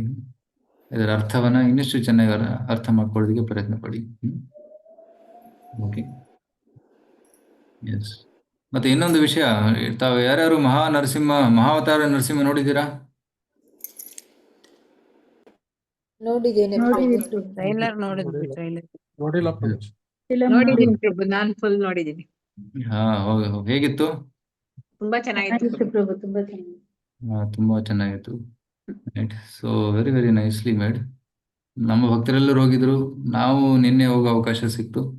ಅಲ್ಲಿ ಥಿಯೇಟ್ರಿಗೆ ಹೋಗೋದಿಲ್ಲ, ಬಟ್ 2ನೇ ಬಾರಿ ಥಿಯೇಟ್ರಿಗೆ ಹೋಗಿದ್ದು. ಫಸ್ಟ್ ಟೈಮ್ ಶಿಲಪ್ರಭುಪಾದರ ಚಿತ್ರ ರಿಲೀಸ್ ಆಗಿತ್ತು, ಯಾವಾಗ ಒಂದ್ಸಲ ಹೋಗಿದ್ದೆ. ನೆಕ್ಸ್ಟ್ ಈಗ ಹೋಗಿದ್ದು Mahavatar Narasimha. Very very nice. ಇಡೀ ಭಾಗವತದಿಂದಲೇ ತಗೊಂಡಿದೆ ಎಲ್ಲಾ ಕಥೆಯನ್ನ, ಶ್ಲೋಕಗಳನ್ನ, ಡೈಲಾಗ್ಸ್ ಅನ್ನ ತುಂಬಾ ಸುಂದರವಾಗಿ, ಎಲ್ಲೂ ಡಿವಿಯೇಷನ್ ಮಾಡಿಲ್ಲ. ರೈಟ್. ಸೊ ಮತ್ತೆ ಮನಸ್ಸಿಗೆ ತಟ್ಟೋ ತರ ಹೇಳ್ಕೊಟ್ಟಿದ್ದಾರೆ. ಸೊ ಪ್ರಚಾರಕ್ಕೆ ಒಂದು ಒಳ್ಳೆ ಸಾಧನೆ ಇದು. ಸೊ ತಾವೆಲ್ಲರೂ ತಮ್ಮ ರಿಲೇಟಿವ್ಸ್ಗೆ, ಫ್ರೆಂಡ್ಸ್ಗೆ ಹೇಳಿ, ಸ್ಕೂಲ್ ಯಾರಾದ್ರೂ ಟೀಚರ್ ಇದ್ರೆ ಇಡೀ ಎಲ್ಲರನ್ನ ಕರ್ಕೊಂಡು ಹೋಗಿ, ಸ್ಕೂಲ್ ಮಕ್ಕಳನ್ನ ಕರ್ಕೊಂಡು ಹೋಗ್ಬೋದು, ತೋರಿಸ್ಬೋದು. ಪೇರೆಂಟ್ಸ್ ಅನ್ನ ಕರ್ಕೊಂಡು ಹೋಗ್ಬೋದು, ತೋರಿಸ್ಬೋದು. It's like good outing also. Entertainment ಆಗ್ತದೆ, ಮತ್ತೆ ಒಳ್ಳೆ ಜ್ಞಾನ ಕೂಡ ಬೆಳೀತದೆ, ಒಳ್ಳೆ ಸಂಸ್ಕೃತಿ ಅವ್ರಿಗೆ ಗೊತ್ತಾಗ್ತದೆ. ಈ ಮಕ್ಕಳಿಗೆ ತುಂಬಾ ಜನರಿಗೆ ನರಸಿಂಹ ಅಂದ್ರೆ ಯಾರು ಅಂತ ಗೊತ್ತಿರ್ಲಿಕ್ಕಿಲ್ಲ, ಬಟ್ ಈ ಚಿತ್ರ ನೋಡಿದಾಗ ಗೊತ್ತಾಗ್ತದೆ. ರೈಟ್. ಎಲ್ಲ ಸ್ಪೈಡರ್ ಮ್ಯಾನ್, ಹಿ ಮ್ಯಾನ್, ಸೂಪರ್ ಮ್ಯಾನ್ ಎಲ್ಲ ನೋಡ್ತಾರೆ. ರೈಟ್. ಭಗವಂತನ ಬಗ್ಗೆ ಕೂಡ ಗೊತ್ತಾಗ್ಲಿ ಅವ್ರಿಗೆ. ಕರೆಕ್ಟ್. ಪ್ರಭುಜಿ ಪಿಕ್ಚರ್ ಹೇಳಿದ್ ನೀವು ನರಸಿಂಹ ಅವತಾರ? ಹೌದು ಹೌದು. ಗೊತ್ತಿರ್ಲಿಲ್ಲ ಪ್ರಭುಜಿ, ಹೋಗ್ತೀವಿ ನಾವು. Vinayapura you can send the trailer and maybe ಅದು ಬುಕ್ ಮೈ ಶೋ ಅಂತ ಟ್ರೈಲರ್ ನೋಡಿದ್ವಿ ನಾವು, ಟ್ರೈಲರ್ ಎಲ್ಲ ನೋಡಿದ್ವಿ. ಸರಿ ಪ್ರಭು. ಮತ್ತೆ ಅದು ಮೊಬೈಲ್ ಅಲ್ಲಿ ನೋಡಿದ್ರೆ ಅಷ್ಟು ಮಜಾ ಬರೋದಿಲ್ಲ. ದೊಡ್ಡ ಸ್ಕ್ರೀನ್ ಅಲ್ಲಿ ನೋಡಿದ್ರೆ ಇಡೀ ಭಯಂಕರವಾಗಿ ಕಾಣಿಸ್ತದೆ. ಪ್ರಭು ಹರೇ ಕೃಷ್ಣ. ಇದೇ ರೀತಿ ಕೃಷ್ಣ ಬಂದ್ರೆ ಚೆನ್ನಾಗಿರುತ್ತೆ ಪ್ರಭು. ಪಿಕ್ಚರ್ ಎಲ್ಲಿ ಬಂದಿದೆ ಪ್ರಭುಜಿ? ಎಲ್ಲ PVR, ಎಲ್ಲ PVR ಅಲ್ಲಿ ತೋರಿಸ್ತಾ ಇದ್ದಾರೆ. PVR. ಪ್ರಭು ಭಗವಂತ ಕೃಷ್ಣನ್ ಬಗ್ಗೆನೂ ಬಂದ್ರೆ ಚೆನ್ನಾಗಿರುತ್ತೆ ಪ್ರಭು. ಬರ್ತದೆ. ಅವರು 5 ಅಥವಾ 5-6 ಮಾಡ್ತಾ ಇದ್ದಾರೆ. ನೆಕ್ಸ್ಟ್ ಪರಶುರಾಮನ್ ಮಾಡ್ತಾರೆ, ನಂತರ ರಘುನಂದನ ರಾಮನ್ ಬಗ್ಗೆ ಮಾಡ್ತಾರೆ, ನಂತರ ದ್ವಾರಕಾಧೀಶ ಕೃಷ್ಣನ್ ಬಗ್ಗೆ ಮಾಡ್ತಾರೆ, ನಂತರ ಕಲ್ಕಿ ಬಗ್ಗೆ ಕೂಡ ಮಾಡ್ತಾ ಇದ್ದಾರೆ. ಸ್ವಲ್ಪ ಓದಿ ಮತ್ತೆ ಪಿಕ್ಚರ್ ಅನ್ನು ನೋಡಿ ಇದೆಲ್ಲ ಮಾಡ್ತಾ ಇದ್ರೆ ಸ್ವಲ್ಪ ಮನದಟ್ಟ ಆತ್ಮಶುದ್ಧಿ. ಹರೇ ಕೃಷ್ಣ ಪ್ರಭುಜಿ. ಹರೇ ಕೃಷ್ಣ. ಇವತ್ತು ನಮ್ ಸ್ಕೂಲಲ್ಲಿ 10th ಸ್ಟ್ಯಾಂಡರ್ಡ್ ಮಕ್ಕಳು ನನ್ನ ಹತ್ರ ಹೇಳ್ತಾ ಇದ್ರು ಪ್ರಭುಜಿ, ಅವರೆಲ್ಲ ನೋಡಿದ್ರಂತೆ.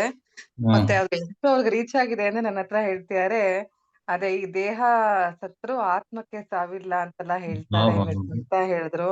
ಮತ್ತೆ ಎಷ್ಟೇ ಕಷ್ಟ ಬಂದ್ರು ಭಗವಂತನಲ್ಲಿ ದೃಢ ವಿಶ್ವಾಸ ಇರ್ಬೇಕು ಅನ್ನೋದು ತೋರಿಸ್ತಾರೆ ಅಂತ ಅರ್ಥ ಮಾಡ್ಕೊಂಡಿದ್ದಾರೆ ಪ್ರಭುಜಿ. ಯಾಕಂದ್ರೆ ಈ ಪಾಯಿಂಟ್ ಅನ್ನ ಮೂವಿಯಲ್ಲಿ ಚೆನ್ನಾಗಿ ಎಕ್ಸ್ಪ್ಲೇನ್ ಮಾಡಿದ್ದಾರೆ. ಧ್ರುವ ಮಹಾರಾಜರು ಇದೆಲ್ಲ ಹೇಳಿದ್ದಾರೆ ಪ್ರಭು ಅವರು. ಖುಷಿ ಆಯ್ತು. ಫಿಲಮಿಂದ ಅಷ್ಟು ಮಕ್ಕಳಿಗೆ ಅದು ಮನಸ್ಸಲ್ಲಿ ಉಳಿದಿದೆ. ಹೌದೌದು. ಅಲ್ಲಿ ಪ್ರಹ್ಲಾದ್ ಮಹಾರಾಜ್ ಹೇಳ್ತಾನೆ, ಬೆಟ್ಟದಿಂದ ಕೆಳಗಡೆ ಎಸೆಯುವಾಗ ಹೇಳ್ತಾನೆ, ನೀವು ನನ್ನನ್ನು ಕೊಲ್ಲಕ್ಕಾಗಲ್ಲ ಅಂತಾನೆ. ಯಾಕೆ? ನನ್ನ ದೇಹ ನಷ್ಟ ಆಗ್ಬೋದ್ರ, ನಾನು ಆತ್ಮ, ನನ್ನನ್ನ ಯಾರಿಂದ ಸಾಧ್ಯ ಇಲ್ಲ ಅಂತ ಪದೇ ಪದೇ ಹೇಳ್ತಾನೆ ಇರ್ತಾರೆ ಮೆಸೇಜ್ ಪ್ರಭು. ಎಸ್, ಮೆಸೇಜ್ ಬರ್ತಾ ಇದೆ ಮಧ್ಯದಲ್ಲಿ, ಸ್ಟ್ರಾಂಗ್ ಮೆಸೇಜಸ್ ಬರ್ತಾ ಇದೆ. Very powerful it is. So ಯಾರು ನೋಡಿಲ್ಲ ಹೋಗಿ ನೋಡಿ, ಯಾರು ನೋಡಿದ್ದೀರಾ ಎಲ್ಲರಿಗೂ ಹೇಳಿ ಹೋಗೋದಕ್ಕೆ. ಹೋಗಿ ಪ್ರತಿಯೊಬ್ಬ ಹಿಂದೂ ಇದನ್ನ ನೋಡ್ಲೇಬೇಕು, ನೋಡಿ ಸಂಸ್ಕೃತಿನ ಅರ್ಥ ಮಾಡ್ಕೋಬೇಕು. ನನ್ಗೊಂದು ಇದು ಆಸೆ ಪ್ರಭುಜಿ, ಈ ಕೃಷ್ಣಂದು ಹುಟ್ಟಿದ್ದೂರು, ಬೆಳ್ದಿದ್ದೂರು, ಅವ್ರು ತಿರ್ಗಾಡಿದ್ದು ಒಂದು ಇದಾಕಿದ್ರೆ ನಾವು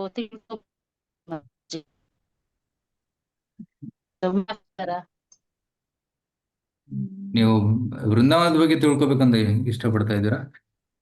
ಹೌದು, ಅದಕ್ಕೆ ಮುಂಚೆ ನೋಡೋಣ ಅಂತ. ನಾವ್ ಇನ್ನೂ ಹೋಗಿಲ್ಲ ವೃಂದಾವನಕ್ಕೆ.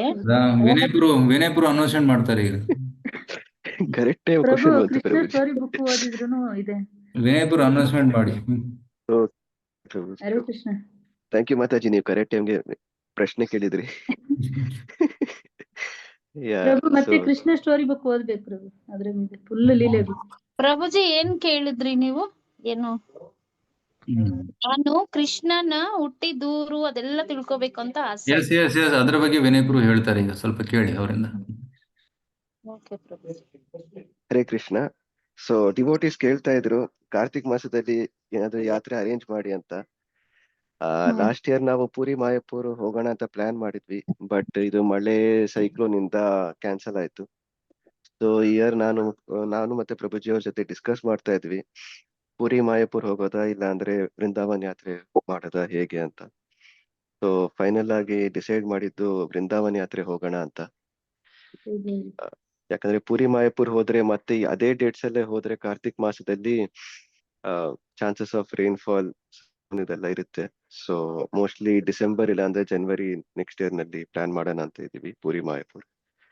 ಸೊ ಈ ಸತಿ ನಾವು ವೃಂದಾವನ್ ಯಾತ್ರೆ ಸೇಮ್ ಅಕ್ಟೋಬರ್ ಮಂತ್ ಅಲ್ಲೇ ಬರುತ್ತೆ, ಕಾರ್ತಿಕ್ ಮಾಸದಲ್ಲಿ 27th ಇಂದ ನವೆಂಬರ್ 31st ತನಕ ನಾವು ವೃಂದಾವನ್ ಅಲ್ಲಿ ಇರ್ತೀವಿ. ಇಲ್ಲಿಂದ ಟ್ರೈನ್ ಅಲ್ಲಿ ಹೋಗ್ತೀವಿ ಅಕ್ಟೋಬರ್ 24th, ಮತ್ತೆ ನವೆಂಬರ್ 31st ಅಲ್ಲಿಂದ ನಾವು ಹೊರಟು ನವೆಂಬರ್ 2nd ಇಲ್ಲಿ ರೀಚ್ ಆಗ್ತೀವಿ ಬ್ಯಾಂಗ್ಳೂರ್ಗೆ.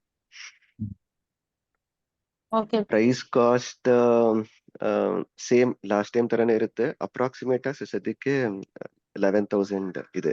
ಅದರಲ್ಲಿ train charges, AC 3 tier AC, accommodation, ಪ್ರಸಾದ, ಅಲ್ಲಿ ಬಸ್ ವೃಂದಾವನ್ ಅಲ್ಲಿ ಬಸ್ ಅರೇಂಜ್ಮೆಂಟ್ ಅದೆಲ್ಲ ಕಂಪ್ಲೀಟ್ ಆಗಿ ಕವರ್ ಆಗುತ್ತೆ ಆ ಪ್ಯಾಕೇಜ್ ಅಲ್ಲಿ. ಸೊ ನಾನು ಇದ್ರ ಡೀಟೇಲ್ಸ್ ಎಲ್ಲ ನಾನು ವಾಟ್ಸ್ಆಪ್ ಗ್ರೂಪ್ ಅಲ್ಲಿ ಕಳಿಸ್ತೀನಿ. ಮತ್ತೆ who is eligible to come, who is eligible ಅದನ್ನೇ. Eligibility same. So minimum 4 rounds of Hare Krishna ಮಹಾಮಂತ್ರ ಇದು ಚಾಂಟಿಂಗ್ ಮಾಡ್ಬೇಕು, ಮತ್ತೆ ಭಾಗವತ ಕ್ಲಾಸ್ ಅಟೆಂಡ್ ಮಾಡ್ಬೇಕು. ಹೊಸ ಜನರನ್ನ ನಾವು ಕರ್ಕೊಂಡು ಹೋಗ್ತಾ ಇಲ್ಲ. ಹೊಸ ಜನರು ಅಂದ್ರೆ ABCD ಗೊತ್ತಿಲ್ಲ ಅವ್ರಿಗೆ, ಬರೀ ಟೂರ್ ಬರ್ಬೇಕಂತ ಬರ್ತಾರೆ. ನೋ, ಅವ್ರಿಗೆ ಕರ್ಕೊಂಡು ಹೋಗೋದಿಲ್ಲ. ಚಾಂಟಿಂಗ್ ಮಾಡ್ತಾ ಇರಬೇಕು. Okay, and then they should be attending regular satsang program. ಆನ್ಲೈನಲ್ಲಿ ಅಥವಾ ಆಫ್ಲೈನಲ್ಲಿ ಅಟೆಂಡ್ ಆಗ್ತಾ ಇರಬೇಕು ಅಂಥವ್ರು ಮಾತ್ರ. And immediate relatives, husband, children, wife, they can come. ಇದು ಯಾವ ಸೆಂಟರ್ ಪ್ರಭುಜಿ? ಇದು ನೀವು ಮಾಡ್ತಾ ಇರೋದು ಯಾವ ಲೆವೆಟ್ ಅಲ್ಲಿ ಇದೆ? We are in from ISKCON Kannada channel, Kumaraswamy layout. ಅದ್ರಲ್ಲಿ ನಾವು ಇದ್ದೀವಿ ಪ್ರಭುಜಿ, ಶ್ರದ್ಧಾ ಕುಟೀರದಲ್ಲಿ ರತಿ ಮಾತಾಜಿ ಅವರು ಇದ್ರಲ್ಲಿ ಇದ್ದೀವಿ ನಾವು, ಚಾಟಿಂಗ್ ಎಲ್ಲ ಮಾಡಿ. Okay okay okay. So then even ಗುಲ್ಬರ್ಗಾದಿಂದನೂ ಬರ್ತಾರೆ, ಒಂದು 34 ಜನ ಬರ್ತಾರೆ ಗುಲ್ಬರ್ಗ. ದೆನ್ ಇಲ್ಲಿ ನಾನು ಎಲ್ಲೆಲ್ಲಿ ಪ್ರಚಾರ ಮಾಡ್ತೀನಿ ಅಲ್ಲಿಂದ ಜನ ಬರ್ತಾರೆ. Okay, so those who want to come then we can tell ವಿನಯಪು. ಓಕೆ, ಯಾವಾಗ ಲಾಸ್ಟ್ ಡೇಟ್ ಹೇಳಬೇಕು ಅವರು?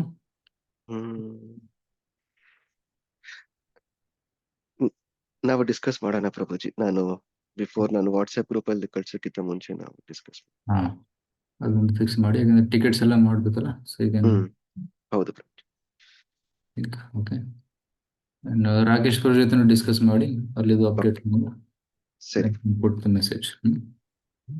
ಓಕೆ, ಆದಷ್ಟು ಬೇಗ ಹಾಕ್ಬಿಡಿ, ಯಾಕಂದ್ರೆ ಟೈಮ್ ಕಮ್ಮಿ ಇದೆ. ಓಕೆ ಓಕೆ, ಆಯ್ತು. ಹರೇ ಕೃಷ್ಣ. ಹರೇ ಕೃಷ್ಣ. 2 ವರ್ಷದ ಹಿಂದೆ ವೃಂದಾವನಕ್ಕೆ ಹೋಗಿದ್ವಿ, ಮತ್ತೆ ಈಗ ಹೋಗ್ತಾ ಇದ್ವಿ. October last week. Okay, Hare Krishna. Srila Prabhupada ಕೀ ಜೈ, ಶ್ರೀಮದ್ ಭಾಗವತಂ ಕೀ ಜೈ. ಹರೇ ಕೃಷ್ಣ. Thank you.